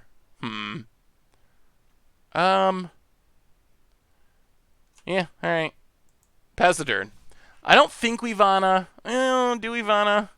Do we Vana? No. I don't think it's worth paying 7. Pass the turn. Yeah, Grafdigger's Cage has Citadel shut down. They could, like, find another Woe Strider and sack stuff, but I don't think that's enough, even with Mayhem Devil and Blood Artist, and paying 7 is a lot. Yeah, so I think as far as the paper prices, people did get, in the US, those, like, stimulus checks. I think that's part of it. There has been a trend towards, like, Command Fest Online, other, like, webcam Magic. And, I mean, I think Magic can also be a sort of, like, comfort food. If you're stuck at home and, you know, going through this, like, crazy quarantine time that just, you know, whatever, is not the most enjoyable time for a lot of people, I would assume, compared to normal life. I can see the appeal of, like, wanting to have your Magic cards or opening a pack of Magic cards. So I think there's a bunch of reasons for it. Yeah, there could be more stimulus money as well. Oh! So what do we learn about this deck? So what do we learn? AC's, have fun with the next World Est. So what do we learn about these decks? So I think God-Pharaoh's Gift definitely has potential. And I think the black-white build is very unique. I think we're about 50-50 with it, maybe slightly above, maybe one more win than loss. Massacre Worm gives us a chance against the zombies. Some of the cards I'm a little not sure about, like Viziers and stuff. I'm not really sure what their purpose is. The discard plan, I don't know. I think this build was better than I thought it would be, I'll say, because it looked fun, but when you got like miasmic mummies and all these weird cards, I was really unsure how it was going to play out, but it played out pretty well, although I'm still interested in trying more like Champion of Wits, Emery style God-Pharaoh's gift decks. There's a lot of ways you could go. Goblin's God-Pharaoh gift deck would be really sweet. That's another way it used to see play. The combo-y exert extra combat steps, so there's still a bunch of directions we could go with God-Pharaoh's gift. As far as new perspectives, we played it a little bit. It's just not a very appealing stream deck. On YouTube, you can cut out the boring combo turds. That doesn't work on stream. So you have these like 10 minutes of like cycle, get back all of our cyclers. So maybe we'll play a version of it on YouTube at some time. But a little rough as a stream deck.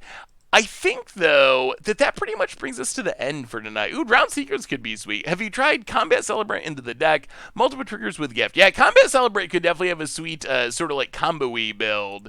Let me see Petro Mythis. Esper God-Pharaoh's gift. Yeah, that looks sweet. Kind of a Eternalized version. Platinum Angel spicy. Yeah, I could see something like that. Anointed Procession definitely can really go to town if you get them both going. I don't know, might need a little bit more removal. That might be worth keeping in mind, but maybe the Chupacabras are enough. I think aggro would be my concern, but maybe like Anointer Priest definitely looks fun. New Perspective Zenith Flares. I mean, you could. I'm not sold on it, but I haven't tried Zenith Flares yet. Rewatch some old Commander Clash, you gotta say, good, sir. Especially Theros return. Crib was so traumatized that he didn't notice the win with the Dockside Breach, Altar of Dementia. Oh yeah, that was a fun game.